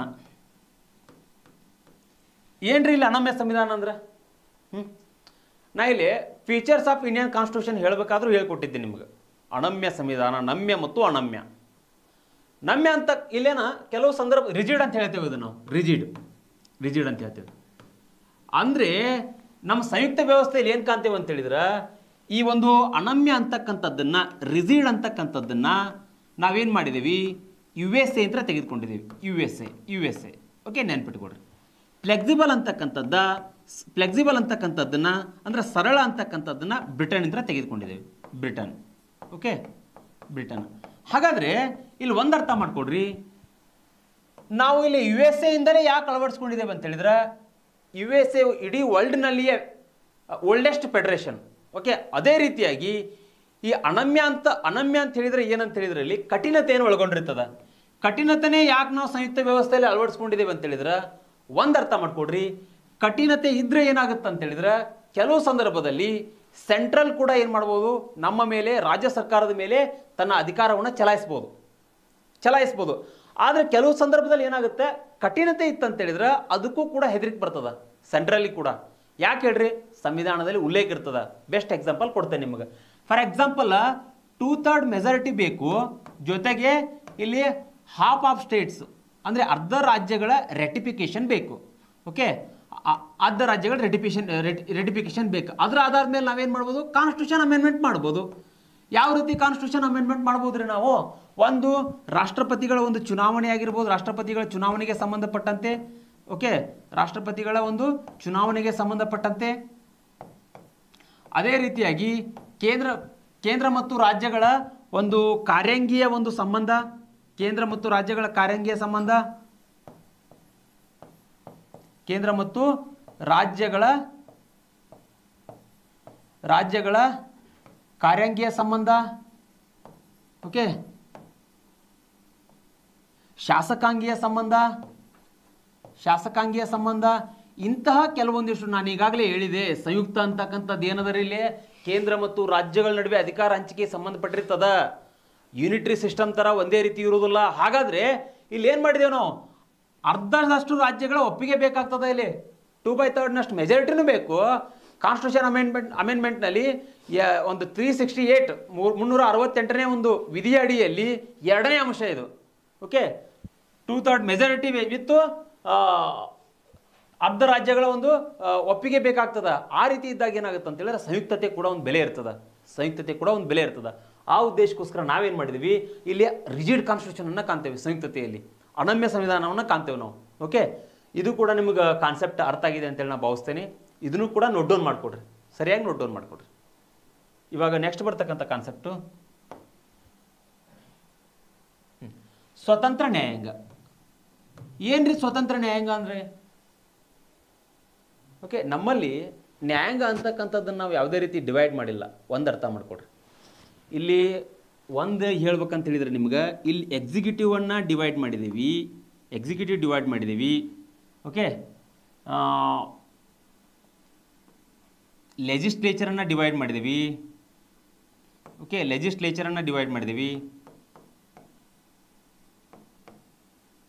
ಓಕೆ, ಎಕ್ಸಿಕ್ಯೂಟಿವ್ ಲೆಜಿಸ್ಲೇಚರನ್ನು ಡಿವೈಡ್ ಮಾಡಿದ್ದೀವಿ. ಜೊತೆಗೆ ಇಲ್ಲಿ 7ನೇ ಒಂದು ಅನುಸೂಚಿ ಪ್ರಕಾರ ಏನು ಮಾಡಿದ್ದೇವೆ ಅಂತ ಹೇಳಿದ್ರೆ state list, central list, concurrent list ಅಂತೇಳಿ ಮಾಡ್ಕೊಂಡಿದ್ದೀವಿ. ಆದರೆ ಒಂದು ಅರ್ಥ ಮಾಡ್ಕೊಡ್ರಿ, ಯಾವುದೇ ಕಾರಣಕ್ಕೂ ನಾವು ಈ ಒಂದು ಜುಡಿಷಿಯಲ್ ಅಂತಕ್ಕಂಥದ್ದು, ಇಟ್ ಮೀನ್ಸ್ ನ್ಯಾಯಾಂಗ ಅಂತಕ್ಕಂಥದ್ದನ್ನು ನಾವು ಯಾವುದೇ ಕಾರಣಕ್ಕೂ ಇಲ್ಲಿ ಸೆಂಟ್ರಲ್ ಗೋರ್ಮೆಂಟ್ಗೂ ಡಿವೈಡ್ ಮಾಡಿಲ್ಲ, ಸ್ಟೇಟ್ ಗೋರ್ಮೆಂಟ್ನಲ್ಲಿ ಕೂಡ ಡಿವೈಡ್ ಮಾಡಿಲ್ಲ ನಾವು. ಇವೆರಡರಲ್ಲಿ ಕೂಡ ಡಿವೈಡ್ ಮಾಡಿಲ್ಲ ನಾವು. ಇಲ್ಲಿ ಜುಡಿಷಿಯಲ್ ಅಂತಕ್ಕಂಥದ್ದು ಈರಿಗೂ ಒಂದೇ ರೀತಿಯಾಗಿರ್ತದೆ, ಸ್ಟೇಟ್ ಗೌರ್ಮೆಂಟ್ಗೂ ಒಂದೇ ರೀತಿಯಾಗಿರ್ತದೆ. ಈ ರೀತಿ ಬ್ಯೂಟಿಯನ್ನು ನಾವು ಎಲ್ಲಿ ಕಾಣ್ತೇವೆ ಅಂತ ಹೇಳಿದ್ರೆ ಫೆಡ್ರಲ್ನಲ್ಲಿ ಕಾಣ್ತೇವೆ ನಾವು. ಇಲ್ಲಿ ಸ್ವತಂತ್ರ ನ್ಯಾಯಾಂಗ ಇರುವುದರಿಂದ ಏನಾಗುತ್ತೆ ಅಂತ ಹೇಳಿದ್ರೆ ಇಲ್ಲಿ ನ್ಯಾಯಾಂಗ ಅಂತಕ್ಕಂಥದ್ದು ಒಂದು ಅರ್ಥ ಮಾಡ್ಕೊಳ್ರಿ, ಯಾವುದೇ ಒಂದು ಸರ್ಕಾರದ ಹಿಡಿತದಲ್ಲಿ ಕೂಡ ಇಲ್ಲ, ನ್ಯಾಯಾಂಗ ಅಂತಕ್ಕಂಥದ್ದು. ಇದೊಂದು ಅಟೋನಮಸ್ ರೀ, ಇದು ಅಟೋನಮಸ್ ನ್ಯಾಯಾಂಗ ಅಂತಕ್ಕಂಥದ್ದು. ಅಟೋನಮಸ್ ಮೀನ್ಸು ಸ್ವತಂತ್ರವಾಗಿ ಕಾರ್ಯನಿರ್ವಹಿಸ್ತದ. ಒಂದು ವೇಳೆ ಸರ್ಕಾರ ಏನಾದರೂ ತಪ್ಪಾಗಿ ಕೆಲಸವನ್ನು ಮಾಡ್ಲಿಕ್ಕೆ ಸ್ಟಾರ್ಟ್ ಮಾಡಿದರೆ ಆವಾಗ ನ್ಯಾಯಾಂಗ ಮಧ್ಯಪ್ರವೇಶ ಮಾಡಿ ನೊಂದಂಥ ವ್ಯಕ್ತಿಗೆ ಒಂದು ಸೌಲಭ್ಯಗಳನ್ನ ಕೊಡ್ತಕ್ಕಂಥ ಕೆಲಸ ಮಾಡ್ತದೆ. ಬೆಸ್ಟ್ ಎಕ್ಸಾಂಪಲ್ ನಿಮ್ಗೆ ಹೇಳ್ಬೇಕಂತ ಹೇಳಿದ್ರೆ 356 RT ಯೂಸ್ ಮಾಡುವುದರ ಮೂಲಕವಾಗಿ ಕೆಲವೊಂದಿಷ್ಟು ಸರ್ಕಾರಗಳು ಏನು ಮಾಡ್ತಾವೆ ಅಂತ ಹೇಳಿದ್ರೆ ರಾಷ್ಟ್ರಪತಿಗಳ ಆಳ್ವಿಕೆಯನ್ನು ಹೇರಿಕೆ ಮಾಡ್ತವೆ. ಆದರೆ ನ್ಯಾಯಾಂಗ ಒಂದು SR ಬೊಮ್ಮಾಯಿ ಕೇಸ್ನಲ್ಲಿ ಏನು ಮಾಡುತ್ತೆ, ತೀರ್ಪು ಕೊಡ್ತದೆ, ಜುಡಿಷಿಯಲ್ ರಿವ್ಯೂಗೆ ಒಳಪಟ್ಟಿದೆ. 356 ನಿಮ್ಮ ಮೇಲೆ ಹೇರಿದ್ರೂ ಸಹಿತ ನೀವೇನು ಮಾಡ್ಬೋದು ಅಂತ ಹೇಳಿದ್ರೆ ನ್ಯಾಯಾಂಗಕ್ಕೆ ಹೋಗ್ಬೋದು. ಓಕೆ, ನ್ಯಾಯಾಂಗಕ್ಕೆ ಒಂದು ನಿಮ್ಮ ನ್ಯಾಯಾಂಗದ ಮುಖಾಂತರ ನೀವು ನಿಮ್ಮ ಸಮಸ್ಯೆಗೆ ನೀವು ಉತ್ತರವನ್ನು ತಗೊಳ್ಬೋದು. SR ಬೊಮ್ಮಾಯಿ ಕೇಸ್ನಲ್ಲಿ ಹೇಳ್ತೇನೆ ನಿಮ್ಗೆ, ನಾ ಕೇಸಸ್ಗಳ ಬಗ್ಗೆ ನಿಮ್ಗೆ ಬಂದಾಗ ಹೇಳ್ಕೊಡ್ತೇನೆ ನಾನು. SR ಬೊಮ್ಮಾಯಿ ಕೇಸ್ನಲ್ಲಿ ಕೂಡ ಅಲ್ಲಿ ಉಲ್ಲೇಖ ಆಗ್ತದೆ. ಹೀಗಾಗಿ ಸ್ವತಂತ್ರ ನ್ಯಾಯಾಂಗ ಅಂದರೆ ಏನ್ರಿ, ನಮ್ಮಲ್ಲಿ ಯಾವುದೇ ಕಾರಣಕ್ಕೂ ಯಾವುದೇ ಒಂದು ಸರ್ಕಾರದ ಹಿಡಿತದಲ್ಲಿ ಕೂಡ ನ್ಯಾಯಾಂಗ ಅಂತಕ್ಕಂಥದ್ದಿಲ್ಲ. ಓಕೆ, ಈ ಕಾನ್ಸೆಪ್ಟ್ ಕೂಡ ನಿಮ್ಗೆ ಅರ್ಥ ಆಗಿದೆ ಅಂತೇಳಿ ನಾನು ಭಾವಿಸ್ತೇನೆ. ನೆಕ್ಸ್ಟ್ ಬರ್ತಕ್ಕಂಥದ್ದು ದ್ವಿಸದನ ಶಾಸಕಾಂಗ ಪದ್ಧತಿ. ಏನ್ರಿ ಇಲ್ಲಿ ದ್ವಿಸದನ ಶಾಸಕಾಂಗ ಪದ್ಧತಿ ಅಂತ ಹೇಳಿದ್ರೆ, ದ್ವಿಸದನ ಶಾಸಕಾಂಗ ಪದ್ಧತಿ ಅಂದ್ರೆ ಏನಂತ ಹೇಳಿದ್ರೆ ಇಲ್ಲಿ ಒಂದು ಅರ್ಥ ಮಾಡ್ಕೊಡ್ರಿ.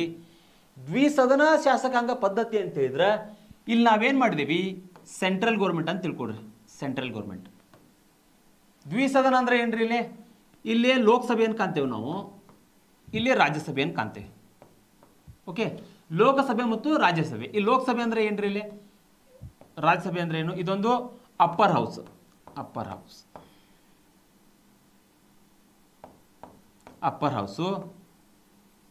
ಇದೊಂದು ಲೋವರ್ ಹೌಸ್. ಅಂದ್ರೆ ಕೆಳಗಿನ ಸದನ, ಇದು ಮೇಲಿನ ಸದನ. ಓಕೆ, ಇದನ್ನ ಜನತಾ ಸದನ ಅಂತೇಳಿ ಕರೀತಾರೆ. ಜನತಾ ಸದನ. ಇದನ್ನು ಹಿರಿಯರ ಸದನ ಅಂತೇಳಿ ಕರೀತಾರೆ, ಹಿರಿಯರ ಸದನ ಅಂತೇಳಿ ಕರೀತಾರೆ. ಇದನ್ರಿ ರಾಜ್ಯಸಭೆಯನ್ನು. ಹಿಂಗಿದ್ದಾಗ ಇಲ್ಲಿ ಏನಾಗುತ್ತೆ ಅಂತ ಹೇಳಿದ್ರೆ, ನಾವು ಈ ರೀತಿ ಬ್ಯೂಟಿಯನ್ನು ಎಲ್ಲಿ ಕಾಣ್ತೇವೆ? ಸೆಂಟ್ರಲ್ ಗೌರ್ಮೆಂಟ್ನಲ್ಲಿ ಕಾಣ್ತೇವೆ. ದ್ವಿಸದನ ಶಾಸಕಾಂಗ ಪದ್ಧತಿ ಫೆಡ್ರಲ್ನಲ್ಲಿ ಅದ. ಹೀಗಾಗಿ ನಾವು ಎಲ್ಲಿ ಕಾಣ್ತೇವೆ ಅಂತ ಹೇಳಿದ್ರೆ ಸೆಂಟ್ರಲ್ನಲ್ಲಿ ಕಾಣ್ತೇವೆ. ಅದೇ ರೀತಿಯಾಗಿ ಸ್ಟೇಟ್ನಲ್ಲಿಯೂ ಕೂಡ ಏನು ಕಾಣ್ತೇವೆ ಅಂತ ಹೇಳಿದ್ರೆ, ಸ್ಟೇಟ್ನಲ್ಲಿ ಏನು ಕಾಣ್ತೇವೆ ನಾವು? ಇಲ್ಲಿಯೂ ಕೂಡ ಸ್ಟೇಟ್ ಲೆಜಿಸ್ಲೇಚರನ್ನು ಕಾಣ್ತೇವೆ ನಾವು. ಆದರೆ ನಾ ಈಗಾಗಲೇ ಉಲ್ಲೇಖ ಮಾಡಿದಂಗೆ ಇಲ್ಲಿ ರಾಜ್ಯ ಶಾಸಕಾಂಗವನ್ನು ಕೂಡ ಎಲ್ಲಿ ಕಾಣ್ತೇವೆ ಅಂತ ಹೇಳಿದ್ರೆ ರಾಜ್ಯ ಸರ್ಕಾರದಲ್ಲಿ ಕಾಣ್ತೇವೆ ನಾವು. ಆದರೆ ಇಲ್ಲಿಯೂ ಕೂಡ ಏನಂತ ಹೇಳಿದ್ರೆ ವಿಧಾನ ಪರಿಷತ್ನನ್ನು ಕೂಡ ಕಾಣ್ತೇವೆ ನಾವು. 6 ಸ್ಟೇಟ್ಸ್, ಕೇವಲ 6 ಸ್ಟೇಟ್ನಲ್ಲಿ ಮಾತ್ರ ಅದಾವ ಎಲ್ಲಿ ವಿಧಾನ ಪರಿಷತ್ಗಳು. ಓಕೆ, ಈಗಾಗಲೇ ಹೇಳಿದೆ ನಾ.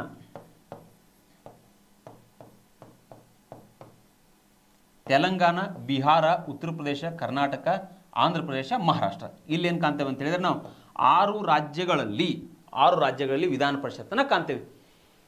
ಓಕೆ, ಅರ್ಥ ಆಯ್ತು ನಿಮ್ಗೆ? ಸೆಂಟ್ರಲ್ ಗೌರ್ಮೆಂಟು, ಲೋಕಸಭೆ, ರಾಜ್ಯಸಭೆ, ರಾಜ್ಯ ಸರ್ಕಾರದಲ್ಲಿ ರಾಜ್ಯ ಶಾಸಕಾಂಗದಲ್ಲಿ ಏನು ಕಾಣ್ತೇವೆ?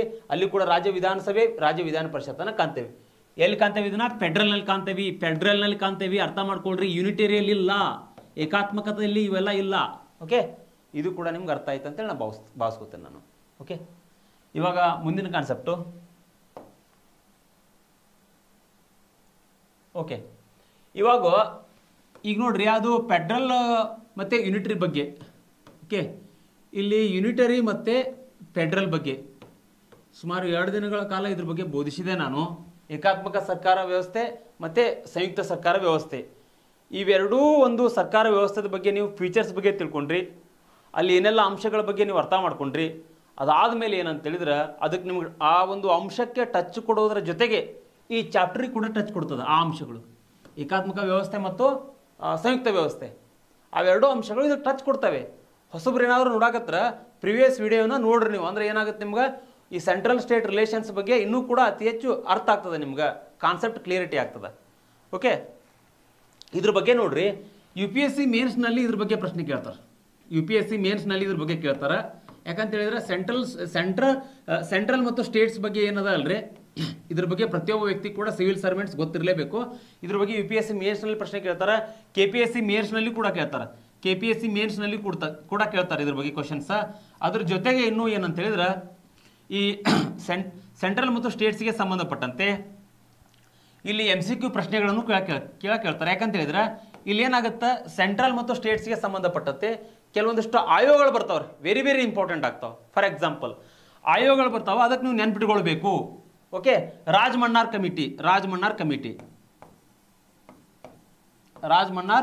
ಆಯೋಗ. ಓಕೆ, ಆಡಳಿತ ಸುಧಾರಣಾ ಆಯೋಗ,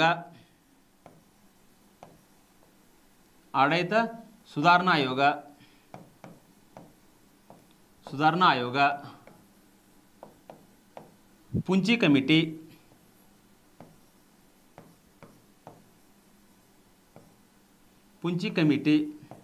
ಪುಂಚಿ ಆಯೋಗ ಅಥವಾ ಕಮಿಟಿ, ಜೊತೆಗೆ ಸರ್ಕಾರಿ ಕಮಿಟಿ, ಸರ್ಕಾರಿ ಕಮಿಟಿ,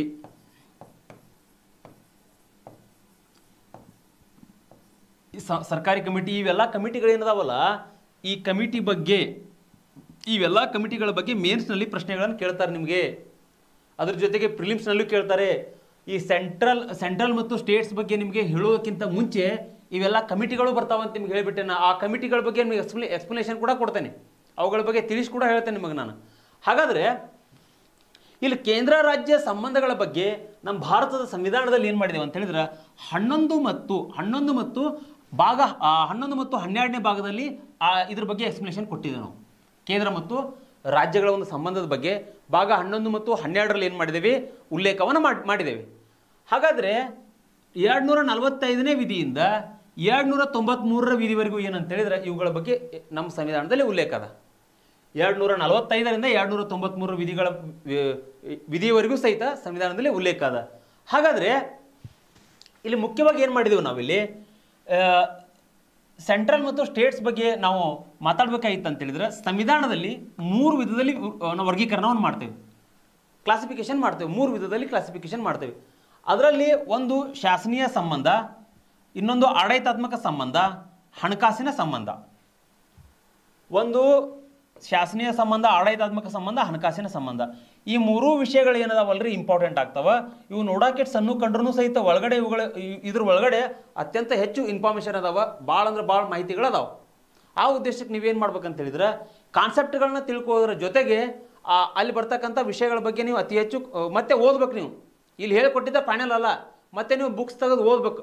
ಸರ್ ಏನು ಹೇಳ್ಕೊಟ್ಟಾರಪ್ಪ ಇವತ್ತು, ತಪ್ಪು ಹೇಳ್ಯಾರೋ ಸರಿ ಹೇಳ್ಯಾರೋ, ಅದ್ರ ಜೊತೆಗೆ ಅನಾಲಿಸಿಸ್ ಹೆಂಗೆ ಮಾಡ್ಯಾರೋ, ಅದಕ್ಕೆ ಸರಿ ಹೊಂದೋಗಿ ಮಾಡ್ಯಾರೋ ಏನು ಅಥವಾ ತಮಗೆ ತಿಳಿದಂಗೆ ತಾವು ಮಾಡ್ಯಾರೋ, ಅದನ್ನು ನೀವು ಹೊರಗಲ್ಲಿಗೆ ಹಚ್ಚಬೇಕು. ನಾ ಹೇಳಿದ್ದೆ ಫೈನಲ್ ಅಲ್ಲ, ನಾನು ನಿಮ್ಗೆ ಗೈಡೆನ್ಸ್ ಮಾಡ್ತೇನೆ, ನಿಮಗೆ ತಿಳಿಸ್ಕೊಡ್ತೇನೆ. ಅದ್ರ ಜೊತೆ ನೀವು ಓದಿದ್ರೆ ಏನಾಗುತ್ತೆ ಅಂತ ಹೇಳಿದ್ರೆ ಬುಕ್ ತೆಗೆದು ನೀವು ಓದಿದ ತಕ್ಷಣ ನಿಮಗೆ ಒಂದೇ ಸಲಕ್ಕೆ ಅರ್ಥ ಆಗ್ತದೆ ಹೇಳಿರ್ತಕ್ಕಂಥ ವಿಷಯ. ಓಕೆ, ಆ ಉದ್ದೇಶಕ್ಕೋಸ್ಕರ ನೋಡ್ಕೊಡ್ರಿ. ಹಾಗಾದರೆ ಮುಂದೆ ಹೋಗ್ತಾ ಇದ್ದೇನೆ ನಾನು ಇವಾಗ. ಓಕೆ, ಇಲ್ಲಿ ನೋಡ್ರಿ, ಈ ಆ್ಯಕ್ಚುಲಿ ಇಲ್ಲಿ ಹಲವಾರು ರೀತಿಯಾಗಿರ್ತಕ್ಕಂಥ ಕಾನ್ಸೆಪ್ಟ್ಗಳು ಬರ್ತಾವ್ರಿ. ಈ ಕಾನ್ಸೆಪ್ಟ್ ಹೇಳೋಕ್ಕಿಂತ ಮುಂಚೆ ಏನು ಮಾಡ್ಕೊಡ್ರಿ ಅಂತ ಹೇಳಿದ್ರೆ ಒಂದು ಇದನ್ನು ಹಾಕ್ಕೊಡ್ರಿ ನೀವು. ಆ್ಯಕ್ಚುಲಿ ಇಲ್ಲಿ ನೋಡ್ರಿ,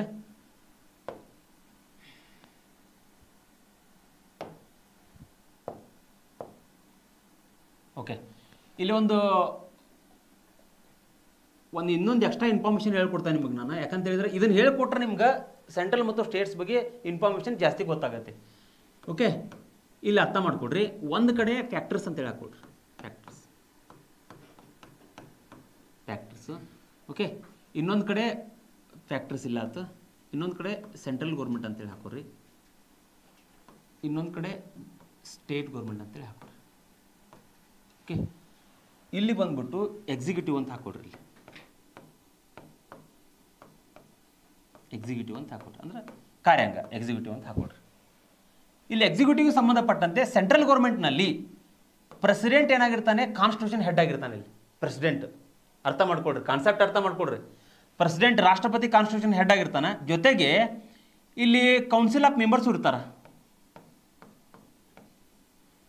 ಕೌನ್ಸಿಲ್ ಆಫ್ ಮೆಂಬರ್ಸ್ ಇರ್ತಾರೆ. ಜೊತೆಗೆ ಇಲ್ಲಿ ಪ್ರಧಾನಮಂತ್ರಿಯನ್ನು ಒಳಗೊಂಡಿರ್ತಕ್ಕಂಥ ಮಂತ್ರಿಮಂಡಲ ಇರ್ತದೆ. ಎಲ್ಲಿ? ಸೆಂಟ್ರಲ್ ಗೌರ್ಮೆಂಟ್ನಲ್ಲಿ. ಅರ್ಥ ಮಾಡ್ಕೊಡ್ರಿ. ನಾ ಹೇಳ್ತಕ್ಕಂಥ ಸ್ಟೇಟ್ ಗೌರ್ಮೆಂಟ್ನಲ್ಲಿ ಈ ಫ್ಯಾಕ್ಟರ್ಸ್ ಅಂತ ಹೇಳಿದ್ರೆ ಅಂಶಗಳು, ಎಕ್ಸಿಕ್ಯೂಟಿವ್ ಅಂತ ಹೇಳಿದ್ರೆ ಕಾರ್ಯಾಂಗ. ಅರ್ಥ ಮಾಡ್ಕೊಡ್ರಿ. ಇಲ್ಲಿ ಸ್ಟೇಟ್ ಗೌರ್ಮೆಂಟ್ನಲ್ಲಿ ಕೂಡ ಏನು ಕಾಣ್ತೇವೆ ಅಂತ ಹೇಳಿದ್ರೆ ಇಲ್ಲಿಯೂ ಕೂಡ ಗವರ್ನರ್ ಇರ್ತಾನೆ ರೀ. ಗವರ್ನರ್ ಇರ್ತಾರೆ. ಅದ್ರ ಜೊತೆಗೆ ಇಲ್ಲಿಯೂ ಕೂಡ ಕೌನ್ಸಿಲ್ ಆಫ್ ಮೆಂಬರ್ಸ್ ಇರ್ತಾರೆ. ಕೌನ್ಸಿಲ್ ಆಫ್ ಮೆಂಬರ್ಸ್ ಇರ್ತಾರೆ. ಇಲ್ಲಿಯೂ ಕೂಡ ಕೌನ್ಸಿಲ್ ಆಫ್ ಮೆಂಬರ್ಸ್ ಇರ್ತಾರೆ. ಅದ್ರ ಜೊತೆಗೆ ಇಲ್ಲಿಯೂ ಕೂಡ ಏನಂತ ಹೇಳಿದ್ರೆ ಮುಖ್ಯಮಂತ್ರಿಯನ್ನು ಒಳಗೊಂಡಂತೆ, ಓಕೆ, ಚೀಫ್ ಮಿನಿಸ್ಟರ್ ಒಳಗೊಂಡಂತೆ ಕೌನ್ಸಿಲ್ ಆಫ್ ಮೆಂಬರ್ಸ್ ಇರ್ತಾರೆ. ಎಲ್ಲಿ? ಸ್ಟೇಟ್ ಗೌರ್ಮೆಂಟ್ನಲ್ಲೂ ಕಾಣ್ತೇವೆ ನಾವು. ಅದೇ ರೀತಿಯಾಗಿ ಇಲ್ಲಿ ಇನ್ನೊಂದು ಏನಂತ ಹೇಳಿದ್ರೆ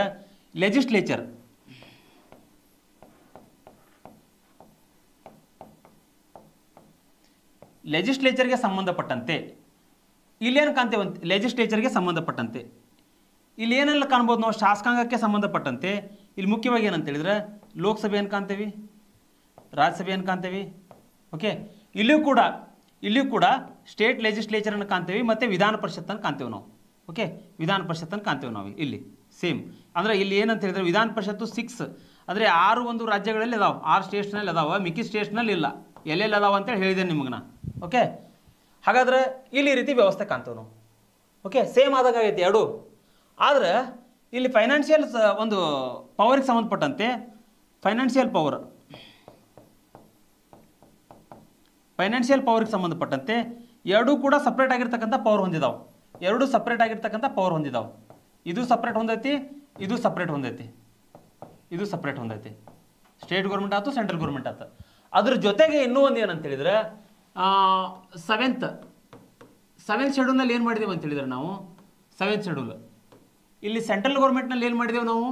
ಒಂದು ಸೆಂಟ್ರಲ್ ಲಿಸ್ಟು, ಓಕೆ, ಅದ್ರ ಜೊತೆಗೆ ಸ್ಟೇಟ್ ಲಿಸ್ಟು, ಅದ್ರ ಜೊತೆಗೆ ಕನ್ಕರೆಂಟ್ ಲಿಸ್ಟನ್ನು ಅಳವಡಿಸ್ಕೊಂಡಿದ್ದೇವೆ. ಎಲ್ಲಿ?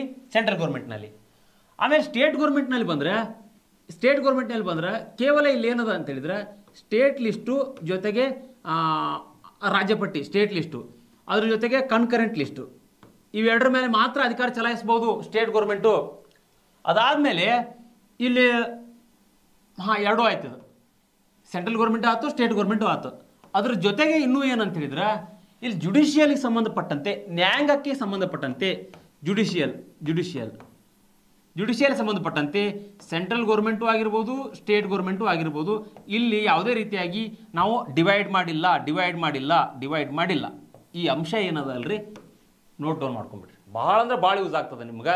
ಈ ಕಾನ್ಸೆಪ್ಟ್ ಕ್ಲಿಯರಿಟಿ ಆಯ್ತು ಅಂತ ಹೇಳಿದ್ರೆ ನಿಮ್ಗೆ ಅರ್ಧ ಸೆಂಟ್ರಲ್ ಮತ್ತು ಸ್ಟೇಟ್ಸ್ ಬಗ್ಗೆ ನಿಮ್ಗೆ ನಾ ಏನು ಹೇಳ್ಕೊಡ್ತೇನೆ ನಿಮ್ಗೆ ಇನ್ಫಾರ್ಮೇಷನ್ ಅಗದಿ ಈಜಿ ವೇನ್ಯಾಗ ನಿಮ್ಗೆ ಅರ್ಥ ಆಗ್ತದೆ. ಇದನ್ನ ಅರ್ಥ ಮಾಡ್ಕೊಡ್ರಿ ನೀವು. ಇಷ್ಟ ಅದ ನೋಡ್ರಿ ಕಾನ್ಸೆಪ್ಟ್ ಇದು. ಓಕೆ, ಇದು ನಿಮ್ಗೆ ಅರ್ಥ ಆಗಿದೆ ಅಂತೇಳಿ ಭಾವಿಸ್ತೇನೆ ನಾನು. ಓಕೆ, ನೋಟ್ ಡೌನ್ ಮಾಡ್ಕೊಳ್ರಿ. ನಾನಿವಾಗ ಮುಂದಿನ ಕಾನ್ಸೆಪ್ಟಿಗೆ ಹೋಗ್ತೀನಿ. ಓಕೆ, ಶಾಸನೀಯ ಸಂಬಂಧಗಳು ಎಲ್ಲಿ ಹೇಳಾಕ್ತೇನೆ ರೀ ನಾನು 3 ವಿಧದ ವರ್ಗೀಕರಣ ಮಾಡೈತಿ. ಅದ್ರಾಗ ನಾ ಒಂದೇದು ಹೇಳಾಗ್ತಿದ್ದು ಏನಂತ ಹೇಳಿದ್ರೆ ನಿಮ್ಗೆ ಶಾಸನೀಯ ಸಂಬಂಧದ ಬಗ್ಗೆ ಹೇಳ್ಕೊಡ್ತಾ ಇದ್ದೇನೆ ನಿಮಗೆ. ಇಲ್ಲಿ ಶಾಸನೀಯ ಸಂಬಂಧಗಳು ಅಂತ ಹೇಳಿದ್ರೆ ಭಾರತದ ಸಂವಿಧಾನದ ಭಾಗ 11 245ರಿಂದ 255ರವರೆಗಿನ ವಿಧಿಗಳು ಏನದಾವಲ್ಲ ಶಾಸನೀಯ ಸಂಬಂಧದ ಬಗ್ಗೆ ತಿಳಿಸ್ಕೊಡ್ತಾವೆ. ಆರ್ಟಿಕಲ್ 245 ಅಂತ ಹಿಡ್ಕೊಂಡು 255ವರೆಗೂ ಸಹಿತ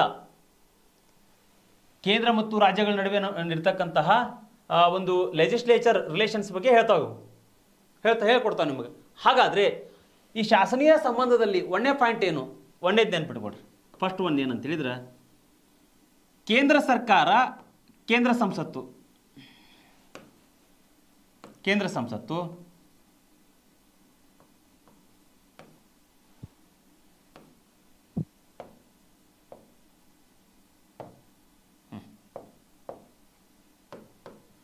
ಇಲ್ಲಿ ಕೇಂದ್ರ ಸಂಸತ್ತು ಏನದಲ್ರಿ ಒಂದೇ ಪಾಯಿಂಟ್ ಏನಂತ ಹೇಳಿದ್ರೆ ಕೇಂದ್ರ ಸಂಸತ್ತು ಶಾಸನೀಯ ಅಧಿಕಾರದಲ್ಲಿ ಏನು ಬರುತ್ತೆ ಅಂತ ಹೇಳಿದ್ರೆ ಭಾರತದಾದ್ಯಂತ ಏನು ಮಾಡ್ಬೋದು, ಲಾ ಅನ್ನು ಮಾಡ್ಬೋದು, ಕಾನೂನನ್ನು ಮಾಡ್ಬೋದು, ಕಾನೂನು ಕಾಯ್ದೆಗಳನ್ನು ಕೇಂದ್ರ ಸಂಸತ್ತು ಮಾಡ್ಬೋದು. ಅದು ಇಡೀ ಆಲ್ ಓವರ್ ಇಂಡಿಯಾ ಅಪ್ಲಿಕೇಬಲ್ ಆಗುತ್ತೆ. ಆಲ್ ಓವರ್ ಇಂಡಿಯಾ ಎಲ್ಲಾದರೂ ಒಂದು ವೇಳೆ ಸಂಸತ್ತು ಕಾಯ್ದೆ ಕಾನೂನುಗಳನ್ನ ಮಾಡಿದರೆ ಅದು ಆಲ್ ಓವರ್ ಇಂಡಿಯಾ ಅಪ್ಲಿಕೇಬಲ್ ಆಗುತ್ತೆ. ಯಾವ ಶಾಸನೀಯ ಸಂಬಂಧಗಳಲ್ಲಿ ಅದರಲ್ಲಿ ಪ್ರಾದೇಶಿಕ ಮಿತಿ ಅಂತೇಳಿ ಬರ್ತದೆ. ಪ್ರಾದೇಶಿಕ ಮಿತಿ ಅಂಡರ್ ಒಳಗಡೆ ಈ ಪಾಯಿಂಟ್ಸ್ಗಳು ಬರ್ತವೆ. ಪ್ರಾದೇಶಿಕ ಮಿತಿ ಇದನ್ನು ಕೂಡ ನೋಟ್ ಡೌನ್ ಮಾಡ್ಕೊಂಡ್ಬಿಡ್ರಿ, ಕನ್ಫ್ಯೂಸ್ ಆಗ್ಬಿಡ್ರಿ.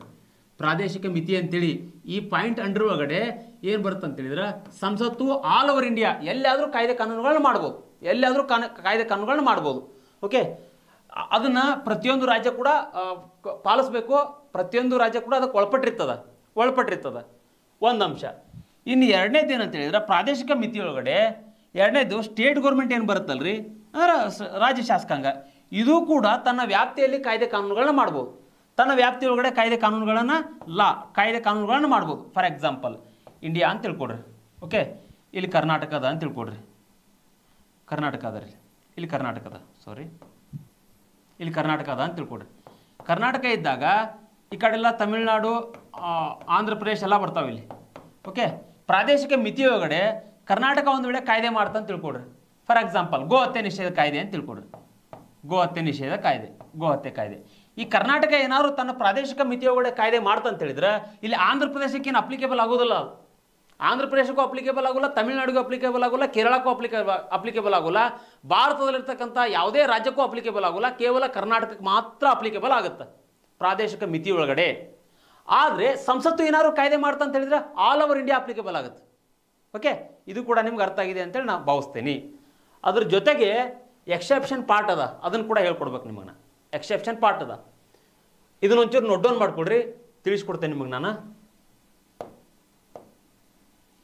ಏನ್ರಿ ಎಕ್ಸೆಪ್ಷನ್ ಪಾರ್ಟ್ ಅಂತ ಹೇಳಿದ್ರೆ ಎಕ್ಸೆಪ್ಷನ್ ಪಾರ್ಟ್ ಏನಂತ ಹೇಳಿದ್ರೆ ಇಲ್ಲಿ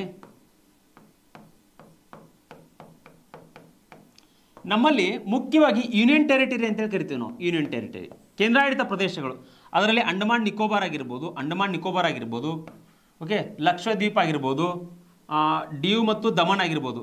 ಓಕೆ,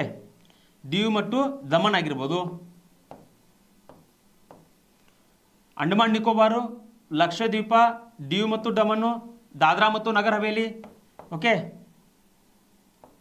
ದಾದ್ರಾ ಮತ್ತು ನಗರ್ ಹವೇಲಿ ಆಗಿರ್ಬೋದು. ಇಲ್ಲಿ ಏನಂತೇಳಿದ್ರೆ ಸಂಸತ್ತಿನ ಒಂದು ಕಾಯ್ದೆ ಕಾನೂನುಗಳು ನಡೆಯೋದಿಲ್ಲ. ಪ್ರಶ್ನೆ ಕೇಳ್ಬೋದು, ಯಾಕಂತೇಳಿದ್ರೆ ಎಕ್ಸೆಪ್ಷನ್ ಪಾರ್ಟ್ ಏನು ಇರುತ್ತಲ್ರಿ ಆ ಪಾರ್ಟ್ ಬಗ್ಗೆನೇ ಎಕ್ಸಾಮ್ನರ್ ಏನು ಮಾಡ್ತಾನೆ ಅಂತ ಹೇಳಿದ್ರೆ ಕಾನ್ಸಂಟ್ರೇಷನ್ ಮಾಡ್ತಾನೆ. ಇದ್ರ ಬಗ್ಗೆ ನೀವು ತಿಳ್ಕೊಳ್ಬೇಕು. ವೆರಿ ಇಂಪಾರ್ಟೆಂಟ್ ಇದು. ಇಲ್ಲಿ ಯೂನಿಯನ್ ಟೆರಿಟರಿ ಸಂಬಂಧಪಟ್ಟಂತೆ ಪ್ರೆಸಿಡೆಂಟ್ ಏನು ಮಾಡ್ತಾನೆ ಅಂತ ಹೇಳಿದ್ರೆ ಕಾಯ್ದೆ ಕಾನೂನುಗಳನ್ನು ಮಾಡ್ತಾನೆ. ಪ್ರೆಸಿಡೆಂಟು ಕಾಯ್ದೆ ಕಾನೂನುಗಳನ್ನು ಮಾಡ್ತಾರೆ ಕಾಯ್ದೆ ಕಾನೂನುಗಳು ಮಾಡ್ತಾರೆ. ಯಾವುದೇ ಕಾರಣಕ್ಕೂ ಇಲ್ಲಿ ಸಂಸತ್ತು ಪಾರ್ಲಿಮೆಂಟು ಏನಾದರೂ ಕಾಯ್ದೆ ಕಾನೂನುಗಳನ್ನು ಮಾಡೋಕ್ಕಾಗೋದಿಲ್ಲ. ಒಂದು ವೇಳೆ ಅಂತಹ ಕಾನೂನುಗಳನ್ನು ಮಾಡಿದರೂ ಅವುಗಳನ್ನ ಅಬಾಲಿಷ್ ಮಾಡ್ತಕ್ಕಂತಹ ರದ್ದು ಮಾಡ್ತಕ್ಕಂಥ ಪವರ್ ಯಾರಿಗದ ಅಂತ ಹೇಳಿದ್ರೆ ನಮ್ಮಲ್ಲಿ ಪ್ರೆಸಿಡೆಂಟಿಗದ. ಇದ ನೋಡ್ರಿ ಎಕ್ಸೆಪ್ಷನ್ ಪಾರ್ಟ್, ಪ್ರೆಸಿಡೆಂಟಿಗದ. ವೆರಿ ವೆರಿ ಇಂಪಾರ್ಟೆಂಟ್ ಆಗ್ತದೆ, ನೋಟ್ ಡೌನ್ ಮಾಡ್ಕೊಡ್ರಿ. ಇದನ್ನು ಕೇಳ್ತಾರೆ ಇಂಥ ಪರೀಕ್ಷೆಗಳಲ್ಲಿ ಮೇಲ್ಸ್ನಲ್ಲಿ ಬರೀಬೇಕಾದ್ರೆ ಇಂಥ ಪಾಯಿಂಟ್ಸ್ಗಳನ್ನು ಕೂಡ ಹಾಕ್ಬೇಕು ನೀವು, ಪ್ಲಸ್ ಪಾಯಿಂಟ್ ಆಗ್ತದೆ.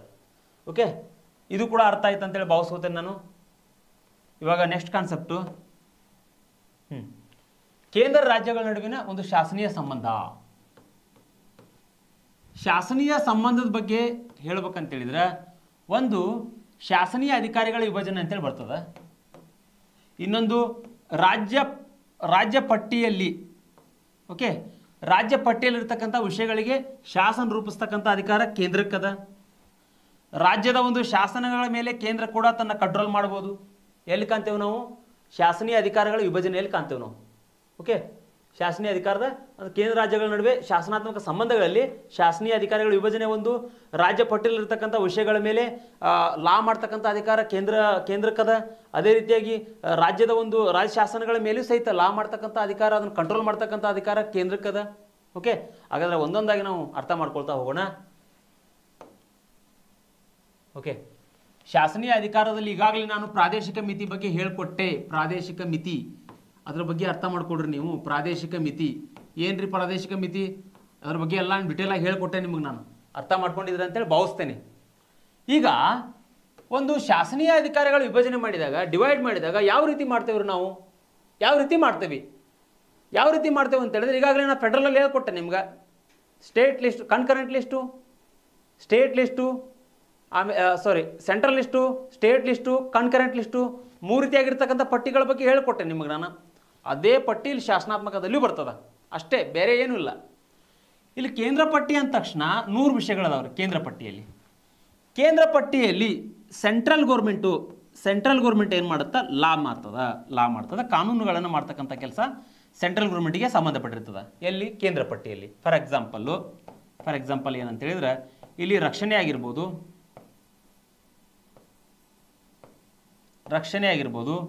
ವಿದೇಶಾಂಗ ವ್ಯವಹಾರ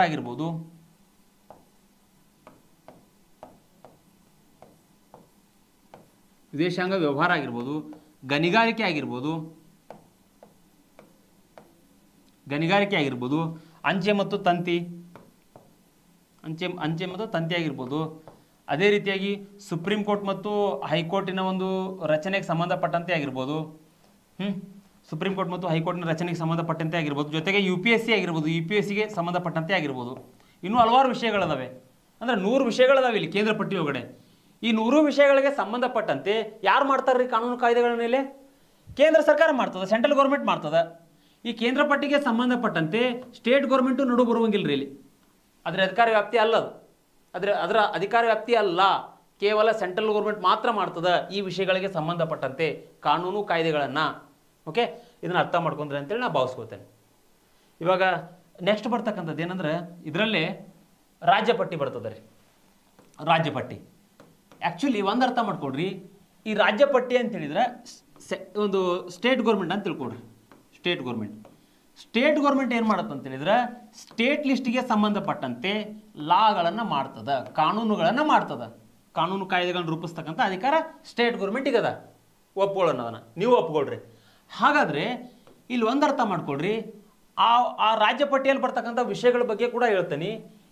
ಈ ಹಿಂದ್ಗಡೆ ರಾಜ್ಯ ಪಟ್ಟಿಯಲ್ಲಿ 66 ವಿಷಯಗಳಿದ್ವು. ಆದರೆ 66 ವಿಷಯಗಳಿದ್ದಲ್ಲ, 1976ರಲ್ಲಿ ಓಕೆ 42 ಅಮೆಂಡ್ಮೆಂಟ್ ಮಾಡೋದ್ರ ಮೂಲಕವಾಗಿ ಇಲ್ಲಿ ಏನಾಯ್ತು ಅಂತ ಹೇಳಿದ್ರೆ ಶಿಕ್ಷಣ ಆಗಿರ್ಬೋದು, ಅರಣ್ಯ ಆಗಿರ್ಬೋದು, ವನ್ಯಜೀವಿ ಸಂರಕ್ಷಣೆ ಆಗಿರ್ಬೋದು,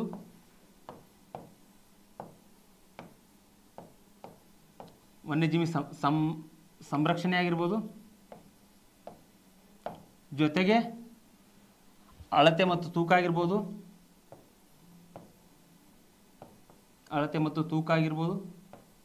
ಜೊತೆಗೆ ಆಡಳಿತಾತ್ಮಕ ನ್ಯಾಯ ಆಗಿರ್ಬೋದು. ಕೇಳ್ತಾರೆ ಇವನ್ನ ಕೇಳ್ತಾರೆ, ದಯವಿಟ್ಟು ಅರ್ಥ ಮಾಡ್ಕೊಡ್ರಿ. ಯಾವುದು ಕೂಡ ಇಲ್ಲಿ ಸುಮ್ಮನೆ ಟೈಮ್ ಪಾಸಿಗೋಸ್ಕರ ಹೇಳ್ತಾ ಇಲ್ಲ, ಎಲ್ಲ ಕೂಡ ಇಂಪಾರ್ಟೆಂಟು. ಈ ಹಿಂದ್ಗಡೆ ಎಕ್ಸಾಮ್ನಲ್ಲಿ ಕ್ವಶನ್ ಕೂಡ ಆಗಿದಾವ. 1976ರಲ್ಲಿ 42 ಅಮೆಂಡ್ಮೆಂಟ್ ಮಾಡೋದ್ರ ಮೂಲಕವಾಗಿ ರಾಜ್ಯ ಪಟ್ಟಿಯಲ್ಲಿ 66 ವಿಷಯಗಳಿದ್ವು. ಅವುಗಳನ್ನು ಅಮೆಂಡ್ಮೆಂಟ್ ಮಾಡೋದ್ರ ಮೂಲಕವಾಗಿ ಏನು ಮಾಡಿದ್ವಿ ಅಂತ ಹೇಳಿದ್ರೆ ನಾವು ಒಟ್ಟೆ 1, 2, 3, 4, 5 ವಿಷಯಗಳನ್ನು ಕನ್ಕರೆಂಟ್ ಲಿಸ್ಟ್ಗೆ ವರ್ಗಾವಣೆ ಮಾಡಿದ್ವಿ. ಕನ್ಕರೆಂಟ್ ಲಿಸ್ಟು ಸಮವರ್ತಿ ಪಟ್ಟಿಗೆ ವರ್ಗಾವಣೆ ಮಾಡಿದ್ವಿ ನಾವು. ಹಾಗಾದರೆ ಇಲ್ಲಿ ಅರ್ಥ ಮಾಡ್ಕೊಳ್ರಿ, ನಾವು ಸ್ಟೇಟ್ ಗೌರ್ಮೆಂಟ್ಗೆ ಪವರ್ ಇತ್ತು ಇವುಗಳ ಮೇಲೆ, ಆದರೆ ಇನ್ಮೇಲಿಲ್ಲ. ಇದ್ರ ಮೇಲೆ ಈ 5 ವಿಷಯಗಳಿಗೆ ಸಂಬಂಧಪಟ್ಟಂತೆ ಈ ಕಡೆ ಸೆಂಟ್ರಲ್ ಗೌರ್ಮೆಂಟು ತನ್ನ ಅಧಿಕಾರ ಚಲಾಯಿಸ್ತದ, ಸ್ಟೇಟ್ ಗೌರ್ಮೆಂಟು ತನ್ನ ಅಧಿಕಾರ ಚಲಾಯಿಸ್ತದ. ಓಕೆ, ಅರ್ಥ ಮಾಡ್ಕೊಳ್ರಿ. ಅದು 1976 42 ಅಮೆಂಡ್ಮೆಂಟು. ಅದನ್ನ ಬಿಟ್ಟು ಇನ್ನು ಏನೆಲ್ಲ ವಿಷಯಗಳದಾವ ಅಂತ ಹೇಳಿದ್ರೆ ಕನ್ಕರೆಂಟ್ ಲಿಸ್ಟ್ನಲ್ಲಿ ಒಂದು ವಿವಾಹ ಆಗಿರ್ಬೋದು,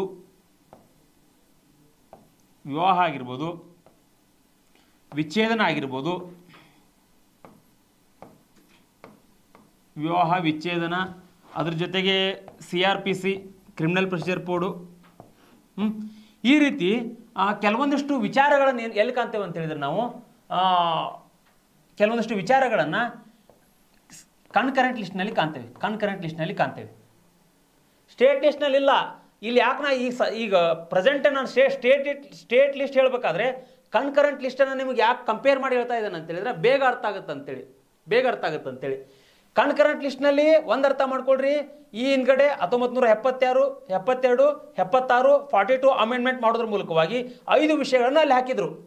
ಕನ್ಕರೆಂಟ್ ಲಿಸ್ಟ್ ಅಂತ ಹೇಳಿದ್ರೆ ಅಲ್ಲಿ ಏನಾಗುತ್ತೆ ಅಂತ ಹೇಳಿದ್ರೆ ಕೇಂದ್ರ ಸರ್ಕಾರ ಕೂಡ ತನ್ನ ಅಧಿಕಾರ ಚಲಾಯಿಸ್ತದೆ, ರಾಜ್ಯ ಸರ್ಕಾರ ಕೂಡ ತನ್ನ ಅಧಿಕಾರ ಚಲಾಯಿಸ್ತದೆ ಕನ್ಕರೆಂಟ್ ಲಿಸ್ಟ್ನಲ್ಲಿ.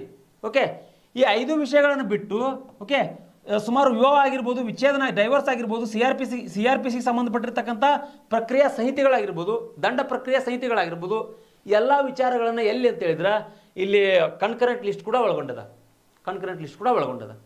ಓಕೆ, ಅದ್ರ ಜೊತೆಗೆ ಸ್ಟೇಟ್ ಲಿಸ್ಟ್ನಲ್ಲಿ ಏನಂತ ಹೇಳಿದ್ರೆ ಈಗಾಗಲೇ ಹೇಳಿದೆ ನಾನು, ಪೊಲೀಸ್ ಅಂತಕ್ಕಂಥದ್ದು ಇಲ್ಲಿ ಹೈಜಿನಿಟಿಗೆ ಸಂಬಂಧಪಟ್ಟಂತೆ, ಅದು ಬಿಟ್ಟು KPSC ಸಂಬಂಧಪಟ್ಟಂತೆ, ಅಗ್ರಿಕಲ್ಚರಿಗೆ ಸಂಬಂಧಪಟ್ಟಂತೆ, ಈ ರೀತಿಯಾಗಿ ಹಲವಾರು ವಿಚಾರಗಳಿಗೆ ಸಂಬಂಧಪಟ್ಟಂತೆ ರಾಜ್ಯ ಪಟ್ಟಿಯಲ್ಲಿರ್ತಕ್ಕಂಥ ವಿಷಯಗಳ ಮೇಲೆ ರಾಜ್ಯ ಸರ್ಕಾರ ಕಾನೂನು ಕಾಯ್ದೆಗಳನ್ನು ರೂಪಿಸ್ಬೋದು. ಆದರೆ ಯಾವುದೇ ಕಾರಣಕ್ಕೂ ಇಲ್ಲಿ ಅಧಿಕಾರ ಅಂತಕ್ಕಂಥದ್ದು ಸಮವರ್ತಿ ಪಟ್ಟಿಯಲ್ಲಿ ಏನದಲ್ಲ, ಅಲ್ಲಿ ಕೇವಲ ಸೆಂಟ್ರಲ್ ಒಂದೇ ಚಲಾಯಿಸುವಂಗಿಲ್ಲ, ಸ್ಟೇಟ್ ಗೌರ್ಮೆಂಟ್ ಒಂದೇ ಚಲಾಯಿಸುವಂಗಿಲ್ಲ. ಇಲ್ಲಿ ಸೆಂಟ್ರಲ್ ಗೌರ್ಮೆಂಟು ಚಲಾಯಿಸ್ಬೋದು, ಸ್ಟೇಟ್ ಗೌರ್ಮೆಂಟು ಚಲಾಯಿಸ್ಬೋದು. ಈ ಎರಡಕ್ಕೂ ಅಧಿಕಾರ ಅದ. ಅರ್ಥ ಮಾಡ್ಕೊಡ್ರಿ. ಇದು ಕೂಡ ಕಾನ್ಸೆಪ್ಟ್ ನಿಮಗೆ ಕ್ಲಿಯರ್ ಆಯ್ತು ಅಂತೇಳಿ ಭಾವಿಸ್ತೇನೆ. ನಾನು ಮುಂದೆ ಹೋಗ್ತಾ ಇದ್ದೇನೆ ಇವಾಗ. ಓಕೆ, ಇದ್ರ ಬಗ್ಗೆ ಕ್ಲಿಯರಿಟಿ ಕೊಟ್ಟೆ ನಾನು ನಿಮಗೆ. ಇದ್ರ ಬಗ್ಗೆ ಅಲ್ಲೇ ನಾನು ಕಂಪೇರ್ ಮಾಡಿಕೊಟ್ಟೆ ಸ್ಟೇಟ್ ಲಿಸ್ಟ್ ಮತ್ತು ಅದ್ರ ಸ್ಟೇಟ್ ಲಿಸ್ಟ್ ಹೇಳ್ಬೇಕಾದ್ರೆ ಅಮೆಂಡ್ಮೆಂಟ್ ಆಗಿತ್ತಲ್ಲ, ಆ ಉದ್ದೇಶಕ್ಕೆ ನಿಮ್ಗೆ ಅಲ್ಲೇ ನಾನು ಈ ಕಾನ್ಸೆಪ್ಟನ್ನು ಕ್ಲಿಯರಿಟಿ ಮಾಡಿದೆ. ಇವಾಗ ಶೇಷಾಧಿಕಾರಿಗಳು, ಇಲ್ಲಿ ಶೇಷಾಧಿಕಾರಿಗಳು ಅಂತೇಳಿದ್ರೆ ಇದಕ್ಕೆ ನಾವು ರೆಸಿಡ್ಯೂರಿ ಪವರ್ ಅಂತೇಳಿ ಕರಿತೀವಿ ಇಂಗ್ಲೀಷ್ ಒಳಗಡೆ. ಅಂದರೆ ಈ ಶೇಷಾಧಿಕಾರಕ್ಕೆ ಸಂಬಂಧಪಟ್ಟಂತೆ ನಾವು ಇನ್ನೂ ಹಿಂದ್ಗಡೆ ಹೋಗ್ಬೇಕು, ನಾವು ಮತ್ತೆ ಹಿಂದ್ಗಡೆ ಬ್ಯಾಕ್ ಹೋಗ್ಬೇಕು. 1935 ಆ್ಯಕ್ಟ್ ಏನದಲ್ಲ, ಆ ಆ್ಯಕ್ಟ್ನಲ್ಲಿ ಏನಾಗಿರ್ತದೆ ಅಂತೇಳಿದ್ರೆ ಗವರ್ನರ್ ಜನರಲ್ ರೆಸಿಡ್ಯೂರಿ ಪವರನ್ನು ಪಡ್ಕೊಂಡಿರ್ತಾನೆ. ಅದೇ ರೀತಿಯಾಗಿ ಈ ಕಾಯ್ದೆಯಲ್ಲಿಯೂ ಸಹಿತ ಇಲ್ಲಿಯೂ ಕೂಡ central list, okay, state list, okay, concurrent ಲಿಸ್ಟನ್ನು ಮಾಡಿಬಿಟ್ಟಿರ್ತಾರೆ. ಇದ್ರ ಜೊತೆಗೆ ಏನಂತೇಳಿದ್ರೆ 1935 ಕಾಯ್ದೆಯಲ್ಲಿಯೂ ಸಹಿತ ಇಲ್ಲಿ ಏನಾಗಿರ್ತದೆ ಅಂತೇಳಿದ್ರೆ ಇಲ್ಲಿ ರೆಸಿಡ್ಯೂರಿ ಪವರನ್ನು ಯಾರಿಗೆ ಕೊಟ್ಟಿರ್ತಾರೆ ಅಂತೇಳಿದ್ರೆ ಗವರ್ನರಿಗೆ ಕೊಟ್ಟಿರ್ತಾರೆ. ಹಾಗಾದರೆ ಒಂದು ಅರ್ಥ ಮಾಡ್ಕೊಡ್ರಿ, ಈ 1935 ಕಾಯ್ದೆಯನ್ನು ಮಿನಿ ಸಂವಿಧಾನ ಅನ್ನೋ ಕಾರಣ ಏನಂತೇಳಿದ್ರೆ ಹಲವಾರು ವಿಚಾರಗಳನ್ನ ನಾವು ತೊಗೊಂಡಿದ್ದೇವೆ ಶೇಷಾಧಿಕಾರಗಳನ್ನು. ಆದರೆ ಇಲ್ಲಿ ಗವರ್ನರಿಗೆ ಕೊಟ್ಟರೆ ಇಲ್ಲಿ ಪ್ರೆಸೆಂಟ್ ಇರ್ತಕ್ಕಂಥ ಒಂದು ಕಾನ್ಸ್ಟಿಟ್ಯೂಷನ್ನಲ್ಲಿ ನಾವು ಯಾರಿಗೆ ಕೊಟ್ಟಿದ್ದೇವೆ ಅಂತ ಹೇಳಿದ್ರೆ ಗವರ್ನರ್ ಇಲ್ಲಿ ಪಾರ್ಲಿಮೆಂಟಿಗೆ ರೆಸಿಡ್ಯೂರಿ ಪವರನ್ನು ಕೊಟ್ಟಿದ್ದೇವೆ. ಯಾರು ಕೊಟ್ಟಿದ್ದೇನೋ ಪಾರ್ಲಿಮೆಂಟಿಗೆ ರೆಸಿಡ್ಯೂರಿ ಪವರನ್ನು ಕೊಟ್ಟಿದ್ದೇವೆ. ಹಾಗಾದರೆ ಪಾರ್ಲಿಮೆಂಟ್ ಏನು ಮಾಡ್ಬೋದು, ಇಲ್ಲಿ ಸೆಂಟ್ರಲ್ ಲಿಸ್ಟಿಗೂ ಸಂಬಂಧಪಟ್ಟಂತೆ, ಓಕೆ, ಸ್ಟೇಟ್ ಲಿಸ್ಟಿಗೂ ಸಂಬಂಧಪಟ್ಟಂತೆ, ಓಕೆ, ಕನ್ಕರೆಂಟ್ ಲಿಸ್ಟಿಗೂ ಸಂಬಂಧಪಟ್ಟಂತೆ, ಈ 3 ವಿಷಯಗಳಿಗೆ ಸಂಬಂಧಪಟ್ಟಂತೆ ಪಟ್ಟಿಗೆ ಸಂಬಂಧಪಟ್ಟಂತೆ ಎಕ್ಸ್ಟ್ರಾ ಏನಾದರೂ ಹೆಚ್ಚುವರಿ ವಿಷಯಗಳು ಏನಾದರೂ ಇದ್ದು ಅಂತ ಹೇಳಿದ್ರೆ ಅದ್ರ ಮೇಲೆ ಅಧಿಕಾರ ಚಲಾಯಿಸ್ತಕ್ಕಂಥದ್ದು ಯಾರಿಲ್ಲ, ಪಾರ್ಲಿಮೆಂಟ್ ಏನು ಮಾಡ್ಬೋದು, ತನ್ನ ಅಧಿಕಾರವನ್ನು ಚಲಾಯಿಸ್ಬೋದು. ಓಕೆ, ಇದಕ್ಕೆ ನಾವೇನಂತೀವಿ ರೆಸಿಡ್ಯೂರಿ ಪವರ್ ಅಂತೇಳಿ ಕರಿತೀವಿ. ಶೇಷಾಧಿಕಾರಗಳು ಅಂತೇಳಿ ಕನ್ನಡದಲ್ಲಿ ಕರಿತೇವೆ, ಅದಕ್ಕೆ ನಾವು ಕನ್ನಡದಲ್ಲಿ ಕರಿತೇವೆ. ಇದು ಕೂಡ ನಿಮ್ಗೆ ಕಾನ್ಸೆಪ್ಟ್ ಅರ್ಥ ಆಗಿದೆ ಅಂತೇಳಿ ನಾನು ಭಾವಿಸ್ಕೊತೇನೆ. ಓಕೆ, ಇಲ್ಲಿ ರಾಜ್ಯ ಪಟ್ಟಿಯಲ್ಲಿರ್ತಕ್ಕಂಥ ವಿಷಯಗಳ ಮೇಲೆ ಶಾಸನ ರಚಿಸ್ತಕ್ಕಂಥ ಅಧಿಕಾರ ಯಾರಿಗದ ರೀ? ಕೇಂದ್ರಕ್ಕದ. ಹಾಗಾದರೆ ಅವು ಏನೆಲ್ಲ ವಿಷಯಗಳು ಒಳಗೊಂಡಿರ್ತವೆ ಅಂತ ಹೇಳಿದ್ರೆ, ನಂಬರ್ 1 ರಾಷ್ಟ್ರೀಯ ಹಿತಾಸಕ್ತಿಗೆ ಮೇರೆಗೆ ಅಂದರೆ ನ್ಯಾಷನಲ್ ಇಂಟ್ರೆಸ್ಟ್ಗೆ ಸಂಬಂಧಪಟ್ಟಂತೆ ರಾಷ್ಟ್ರದ ಏಕತೆ, ಸಮಗ್ರತೆ, ವೈವಿಧ್ಯತೆಗೆ ಸಂಬಂಧಪಟ್ಟಂತೆ ಇಲ್ಲೇನಾಗುತ್ತೆ ಅಂತ ಹೇಳಿದ್ರೆ ಕೇಂದ್ರ ಸೆಂಟ್ರಲ್ ಗೌರ್ಮೆಂಟು ಅಂದರೆ ಸೆಂಟ್ರಲ್ ಗೌರ್ಮೆಂಟ್ ಏನು ಮಾಡ್ಬೋದು ಅಂತ ಹೇಳಿದ್ರೆ ಇಲ್ಲಿ ಸ್ಟೇಟ್ ಗೌರ್ಮೆಂಟ್ ಮೇಲೂ ತನ್ನ ಒಂದು ಕಾಯ್ದೆ ಕಾನೂನುಗಳನ್ನ ರೂಪಿಸ್ಬೋದು. ಯಾವ ಮೂಲಕ? ಇಲ್ಲಿ ರಾಜ್ಯಸಭೆ ಒಳಗಡೆ ಏನಾಗಬೇಕಂತ ಹೇಳಿದ್ರೆ 2/3 ಬಹುಮತದೊಂದಿಗೆ ಒಂದು ಕಾಯ್ದೆ ಪಾಸ್ ಆಗಬೇಕು. 2/3 ರಾಜ್ಯಸಭೆಯಲ್ಲಿ ಕಾಯ್ದೆ ಪಾಸ್ ಆಗಬೇಕು. ಈ ಕಾಯ್ದೆ ಪಾಸ್ ಆದ ನಂತರ ಏನಾಗುತ್ತೆ ಅಂತ ಹೇಳಿದ್ರೆ ನಾವಿಲ್ಲಿ ಸ್ಟೇಟ್ಗೆ ಸಂಬಂಧಪಟ್ಟಂತೆ, ರಾಷ್ಟ್ರೀಯ ಹಿತಾಸಕ್ತಿಗೆ ಸಂಬಂಧಪಟ್ಟಂತೆ ಸ್ಟೇಟ್ ಲಿಸ್ಟ್ ಮೇಲೆ ಸೆಂಟ್ರಲ್ ಗೌರ್ಮೆಂಟು ಕಾಯ್ದೆ ಕಾನೂನುಗಳನ್ನು ಮಾಡ್ಬೋದು. ರಾಜ್ಯಸಭೆಯಲ್ಲಿ 2/3 ಇಲ್ಲಿ ಒಂದು ಬಹುಮತದೊಂದಿಗೆ ಪಾಸ್ ಆಗಬೇಕು. ಆದರೆ ಯಾವುದೇ ಕಾರಣಕ್ಕೂ ಲೋಕಸಭೆ ಸಂಬಂಧ ಇರುವುದಿಲ್ಲ, ರಾಜ್ಯಸಭೆ ಅಷ್ಟೇ ಸಂಬಂಧ ಇರ್ತದೆ.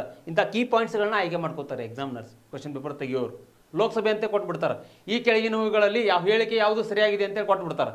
ಅವಾಗ ಕೊಟ್ಟಾಗ ನೀವು ಲೋಕಸಭೆ ಕೊಟ್ಟಿರ್ತಾನೆ, ಒಂದು ಕಡೆ ರಾಜ್ಯಸಭೆ ಕೊಟ್ಟಿರ್ತಾನೆ. ನೀವು ಇದನ್ನು ಸರಿಯಾಗಿ ಓದಿಲ್ಲ ಅಂತ ಹೇಳಿದ್ರೆ ಲೋಕಸಭೆನೂ ಸರಿ ಅಂತೀರಿ, ರಾಜ್ಯಸಭೆನೂ ಸರಿ ಅಂತೀರಿ. ಇವು ಕೆಳಗಿನ ಮೇಲಿನ ಎರಡೂ ಸರಿ ಅಂತೇಳಿ ಕೊಟ್ಬಿಡ್ತೀರಿ ನೀವು.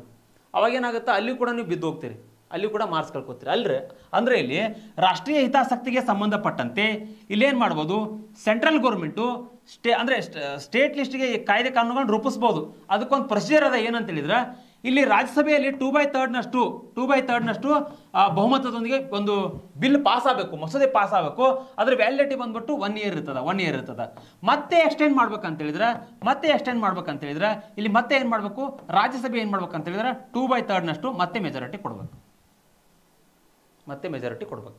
ಈ ರೀತಿ ಪ್ರೊಸೀಜರ್ನ ಹೇಳ್ಕಂತೇವೆ ನಾವು. ಈ ರೀತಿ ಪ್ರೊಸೀಜರ್ನ ರಾಜ್ಯ ಪಟ್ಟಿಯಲ್ಲಿರ್ತಕ್ಕಂಥ ವಿಷಯಗಳ ಮೇಲೆ ಶಾಸನ ಕೇಂದ್ರ ರಚಿಸಬಹುದು ರಾಷ್ಟ್ರೀಯ ಹಿತಾಸಕ್ತಿಗೆ ಸಂಬಂಧಪಟ್ಟಂತೆ. ಅಂದರೆ ಇಲ್ಲೇನಾತಂತ ಹೇಳಿದ್ರೆ ಹೇಳಿದೆ ನಿಮಗೆ ನಾನು, ಡಾಕ್ಟರ್ BR ಅಂಬೇಡ್ಕರ್ ಏನು ಹೇಳಿದ್ದಾರೆ, in district tribal union of district tribal state ಅಂತ ಹೇಳಿದ್ದಾರೆ. ಅಂದರೆ ಕೆಲವು ಸಂದರ್ಭದಲ್ಲಿ ಇಲ್ಲಿ ಅಬಾಧಿತ ಕೇಂದ್ರ ಸರ್ಕಾರ, ಬಾಧಿತ ರಾಜ್ಯ ಸರ್ಕಾರ ಅಂತೇಳಿ ಹೇಳ್ತಾರೆ ಅವರು. ಕೆಲವು ಸಂದರ್ಭದಲ್ಲಿ ಏನಾಗುತ್ತೆ, ನಮ್ಮಲ್ಲಿ ಯೂನಿಯನ್ ಅಂತಕ್ಕಂಥದ್ದು, ಕೇಂದ್ರ ಅಂತಕ್ಕಂಥದ್ದು ಪವರ್ಫುಲ್ ಆಗಿರ್ತದ. ಸ್ಟೇಟ್ ಗೌರ್ಮೆಂಟು ತಮ್ಮ ಅಸ್ತಿತ್ವವನ್ನು ಕಳ್ಕೋತಾ ಹೋಗ್ತವೆ. ಓಕೆ, ಹಾಗಾದರೆ ಇದು ಕೂಡ ಅರ್ಥ ಆಯ್ತು ಅಂತೇಳಿ ಭಾವಿಸಿದೆ ನಾನು. ನೆಕ್ಸ್ಟ್ ಬರ್ತಕ್ಕಂಥ ಕಾನ್ಸೆಪ್ಟು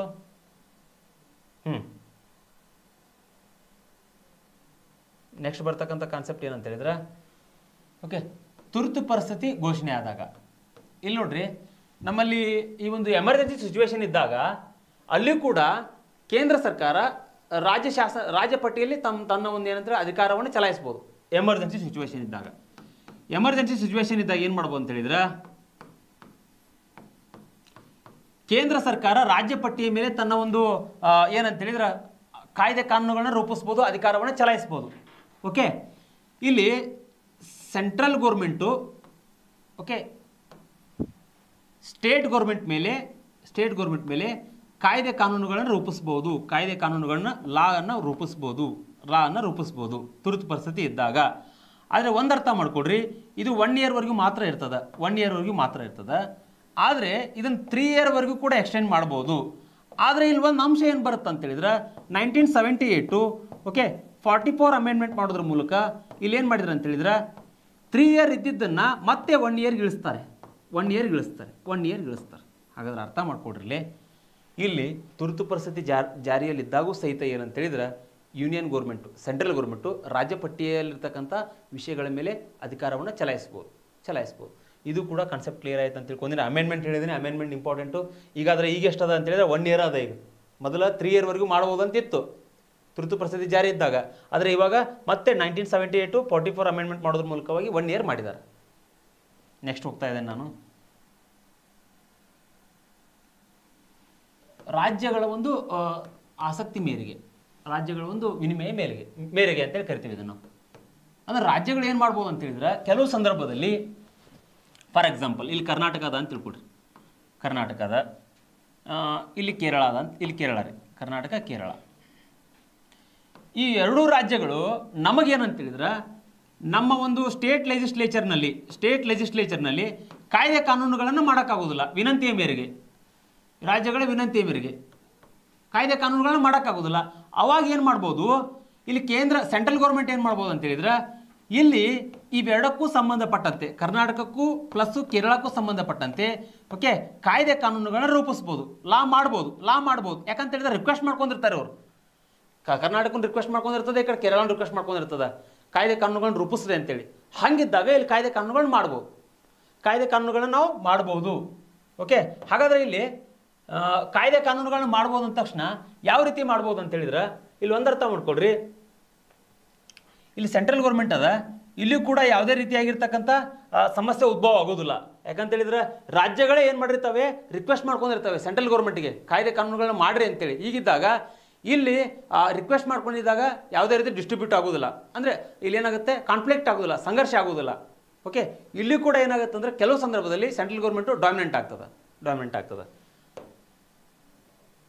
ಹಾಗಾದರೆ ಈ ಅಂತಾರಾಷ್ಟ್ರೀಯ ಒಪ್ಪಂದಕ್ಕೆ ಸಂಬಂಧಪಟ್ಟಂತೆ ಅಲ್ಲಿನ ಕೇಂದ್ರ ಮತ್ತು ರಾಜ್ಯ ಸರ್ಕಾರಗಳು ಏನು ಹೇಳಿದ್ನಲ್ಲ, ಅಲ್ಲಿ ಕಾಯ್ದೆಗಳ ಉದಾಹರಣೆ ಹೇಳ್ಬೇಕಂತ ಹೇಳಿದ್ರೆ ವನ್ಯಜೀವಿ ಸಂರಕ್ಷಣೆ ಕಾಯ್ದೆ ಆಗಿರ್ಬೋದು, ಪರಿಸರ ಸಂರಕ್ಷಣೆ ಕಾಯ್ದೆ ಆಗಿರ್ಬೋದು, ಇವೆಲ್ಲ ಕಾಯ್ದೆಗಳು ಬಂದುವಲ್ರಿ 1972 ವನ್ಯಜೀವಿ ಸಂರಕ್ಷಣೆ ಕಾಯ್ದೆ. ಆ ಕಾಯ್ದೆಗೆ ಬಂದಾಗ ರಾಜ್ಯಗಳು ಏನು ಮಾಡ್ತಾವೆ ಅಂತೇಳಿ ರಿಕ್ವೆಸ್ಟ್ ಮಾಡ್ಕೋತಾವೆ ಕೇಂದ್ರಕ್ಕೆ ಕಾಯ್ದೆ ಕಾನೂನುಗಳನ್ನ ಮಾಡಿಕೊಡ್ರಿ ಅಂತೇಳಿ.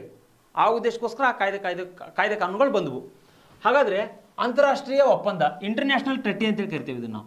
ಇಂಟರ್ನ್ಯಾಷನಲ್ ಟ್ರೆಟಿ ಅಂದರೆ ಈ ಅಂತಾರಾಷ್ಟ್ರೀಯ ಸಂಬಂಧಕ್ಕೆ ಸಂಬಂಧಪಟ್ಟಂತೆ ಜಿನೇವಾದಲ್ಲಿ ಇಂಟರ್ನ್ಯಾಷನಲ್ ಟ್ರೆಟಿ ಆಗ್ತದೆ. ಓಕೆ, ಹಾಗಾದರೆ ಈ ಅಂತಾರಾಷ್ಟ್ರೀಯ ಒಪ್ಪಂದಗಳಿಗೆ ಸಂಬಂಧಪಟ್ಟಂತೆ ಸ್ಟೇಟ್ ಗೌರ್ಮೆಂಟ್ ಏನು ಮಾಡ್ಬೋದು ಅಂತ ಹೇಳಿದ್ರೆ ಸೆಂಟ್ರಲ್ ಗೌರ್ಮೆಂಟ್ಗೆ ರಿಕ್ವೆಸ್ಟ್ ಮಾಡ್ಕೋಬೋದು, ಇಲ್ಲೇನಂತೇಳಿ ಲಾ ಮಾಡ್ರಿ ಅಂತೇಳಿ ಸೆಂಟ್ರಲ್ ಗೌರ್ಮೆಂಟ್ಗೆ ರಿಕ್ವೆಸ್ಟ್ ಮಾಡ್ಕೋಬೋದು. ಸೊ ಈ ಸಂದರ್ಭದಲ್ಲಿ ಸೆಂಟ್ರಲ್ ಗೌರ್ಮೆಂಟ್ ಕೂಡ ಕಾಯ್ದೆ ಕಾನೂನುಗಳನ್ನ ಮಾಡ್ಬೋದು. ಫಾರ್ ಎಕ್ಸಾಂಪಲ್ ನೋಡಿಗ UNO ಆ್ಯಕ್ಟ್ ಆಗಿರ್ಬೋದು, ವಿಶ್ವಸಂಸ್ಥೆ ಆ್ಯಕ್ಟ್ ಆಗಿರ್ಬೋದು, ಜೊತೆಗೆ ಜಿನೇವಾ ಆ್ಯಕ್ಟ್ ಆಗಿರ್ಬೋದು, ಜಿನೇವಾ ಆ್ಯಕ್ಟ್ ಆಗಿರ್ಬೋದು. ಈ ಎಲ್ಲ ಆ್ಯಕ್ಟ್ಗಳನ್ನ ಮಾಡಿದ್ದು ಯಾವುದು ಅಂತ ಹೇಳಿದ್ರೆ ಕೇಂದ್ರ ಸರ್ಕಾರ ಮಾಡ್ತದೆ. ಇಲ್ಲಿ ಇದಕ್ಕೆ ಇಂಟರ್ನ್ಯಾಷನಲ್ ಟ್ರೆಟಿ ಅಂತೇಳಿ ಕರಿತೀವಿ ನಾವು. ಇಲ್ಲಿಯೂ ಕೂಡ ಏನಾಗುತ್ತೆ ಅಂತ ಹೇಳಿದ್ರೆ, ಇಲ್ಲಿ ಕೆಲವು ಸಂದರ್ಭದಲ್ಲಿ ಏನಾಗುತ್ತೆ, ನಮ್ಮ ಒಂದು ಸಂವಿಧಾನ ಏಕಾತ್ಮಕವಾಗಿಯೂ ಕೆಲವು ಸಂದರ್ಭದಲ್ಲಿ ಏನಾಗುತ್ತೆ ಅಂತ ಹೇಳಿದ್ರೆ ಏಕಾತ್ಮಕವಾಗಿ ಬದಲಾವಣೆ ಆಗ್ತದೆ, ಸಂಯುಕ್ತತೆಯಾಗಿಯೂ ಕೂಡ ಬದಲಾವಣೆ ಆಗ್ತದೆ. ಓಕೆ, ಇದು ಕೂಡ ಕಾನ್ಸೆಪ್ಟ್ ನಿಮ್ಗೆ ಅರ್ಥ ಆಯ್ತು ಅಂತೇಳಿ ಭಾವಿಸ್ಕೋತೀನಿ. ಹಾಗಾದರೆ ಇಲ್ಲಿ ನೋಡ್ರಿ, ನೆಕ್ಸ್ಟ್ ಬರ್ತಕ್ಕಂಥ ಕಾನ್ಸೆಪ್ಟ್ಗಳು ತುಂಬ ಇಂಪಾರ್ಟೆಂಟ್ ಅದಾವ, ಭಾಳ ಚಂದ ಹೇಳ್ಕೊಡ್ತೀನಿ ಇವುಗಳ ಬಗ್ಗೆ ನಾನು. ಯಾಕಂತ ಹೇಳಿದ್ರೆ ರಾಷ್ಟ್ರಪತಿ ಆಡಳಿತ ಜಾರಿಗೆ ಇದ್ದಾಗ ಅದ್ರ ಜೊತೆಗೆ ಮತ್ತೆ ಇನ್ನೂ ಕೂಡ ಆಡಳಿತಾತ್ಮಕ ಸಂಬಂಧಗಳ ಬಗ್ಗೆ ಬರ್ತವೆ. ಓಕೆ, ಕೇಂದ್ರ ಹಣಕಾಸಿನ ಸಂಬಂಧಗಳ ಬಗ್ಗೆ ಬರ್ತವೆ. ಅದ್ರ ಬಗ್ಗೆ ಇನ್ನೂ ಕೂಡ ನಿಮಗೆ ತಿಳಿಸ್ಕೊಡ್ತೇನೆ ನಾನು. ದಯವಿಟ್ಟು ಮುಂದಿನ ತರಗತಿ ಯಾವುದು ಅಂತೇಳಿ ಮುಂದಿನ ತರಗತಿ ನಾನು ಯಾವಾಗ ತಗೋತೇನೆ ಅಂತೇಳಿ ನಿಮ್ಗೆ ಟೆಲಿಗ್ರಾಮ್ ಚಾನಲ್ದಲ್ಲಿ ಹೇಳ್ತೀನಿ. ಟೆಲಿಗ್ರಾಮ್ ಚಾನಲ್ ಇಲ್ಲಿ ಅರ್ಥ ಮಾಡ್ಕೊಡ್ರಿ, ಇದನ್ನು ದಯವಿಟ್ಟು ಎಲ್ಲರೂ ಕೂಡ ಪ್ರತಿಯೊಬ್ಬರು ಟೆಲಿಗ್ರಾಮ್ ಚಾನಲ್ಗೆ ಜಾಯ್ನ್ ಆಗ್ಬೇಕು. ನೀವು ಯಾಕೆ ಹೇಳ್ತಾ ಇದ್ದೇನೆ ಅಂತ ಹೇಳಿದ್ರೆ, ಈ ಟೆಲಿಗ್ರಾಮ್ ಚಾನಲ್ನಲ್ಲಿ ಕೇವಲ ಕಾನ್ಸ್ಟಿಟ್ಯೂಷನ್ ಅಷ್ಟೇ ಹೇಳ್ಕೊಡೋದಿಲ್ಲ. ಓಕೆ, ಇದನ್ನು ಬಿಟ್ಟು ಬೇರೆ ಸಬ್ಜೆಕ್ಟ್ಗಳನ್ನು ಕೂಡ ಪರೀಕ್ಷೆಗೆ ಎಷ್ಟು ಬೇಕಲ್ಲ ಅಷ್ಟನ್ನು ತಿಳಿಸ್ಕೊಡ್ತೇನೆ. ಜೊತೆಗೆ ಕರೆಂಟ್ ಅಫೇರ್ಸ್ಗೆ ಸಂಬಂಧಪಟ್ಟಂತೆ ನಿಮ್ಗೆ ಅಪ್ಡೇಟ್ ಕೊಡ್ತಾ ಇರ್ತೇನೆ ನಾನು. ಈಗ ಟೆಲಿಗ್ರಾಮ್ ಅಂದ ತಕ್ಷಣ ಎಲ್ಲನೂ ತುಂಬುವುದಿಲ್ಲ, ಪರೀಕ್ಷೆಗೆ ಯಾವ ಇಂಪಾರ್ಟೆಂಟು. ಜೊತೆಗೆ ಇಲ್ಲಿ ಏನಂತ ಹೇಳಿದ್ರೆ ಅದ್ರ ಜೊತೆಗೆ ಏನಂತ ಹೇಳಿದ್ರೆ ಪ್ರತಿನಿತ್ಯ ನ್ಯೂಸ್ ಪೇಪರ್ ಅನಾಲಿಸಿಸ್ ಮಾಡ್ತೇನೆ ಇದ್ರ ಒಳಗಡೆ. ಜೊತೆಗೆ ಯೂಟ್ಯೂಬ್ ಚಾನಲ್ಗಳನ್ನು ಮಾಡೋದ್ರ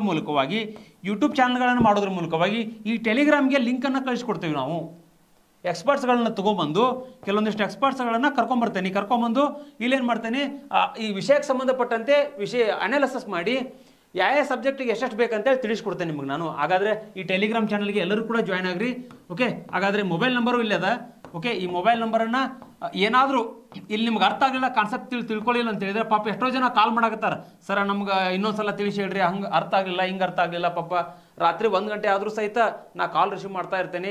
ಅದ್ರ ಬಗ್ಗೆ ಹುಡುಗರಿಗೆ ನಾ ತಿಳಿಸಿ ಹೇಳ್ತಾ ಇರ್ತೇನೆ. ಯಾಕಂತ ಹೇಳಿದ್ರೆ ನಮ್ಮ ಉದ್ದೇಶ ಏನಂತ ಹೇಳಿದ್ರೆ, ಸಂತೋಷ್ ಲಾಡ್ ಫೌಂಡೇಶನ್ ಉದ್ದೇಶ ಏನಂತ ಹೇಳಿದ್ರೆ ಪ್ರತಿಯೊಬ್ಬರು ಕೂಡ ಒಂದು ಸರ್ಕಾರಿ ಜಾಬ್ ಅಂತ ತಗೋಬೇಕು, ತಮ್ಮ ಕುಟುಂಬವನ್ನು ಬೆಳಗಬೇಕಂತಕ್ಕಂಥದ್ದು ಇದೇ ನಮ್ಮ ಉದ್ದೇಶ.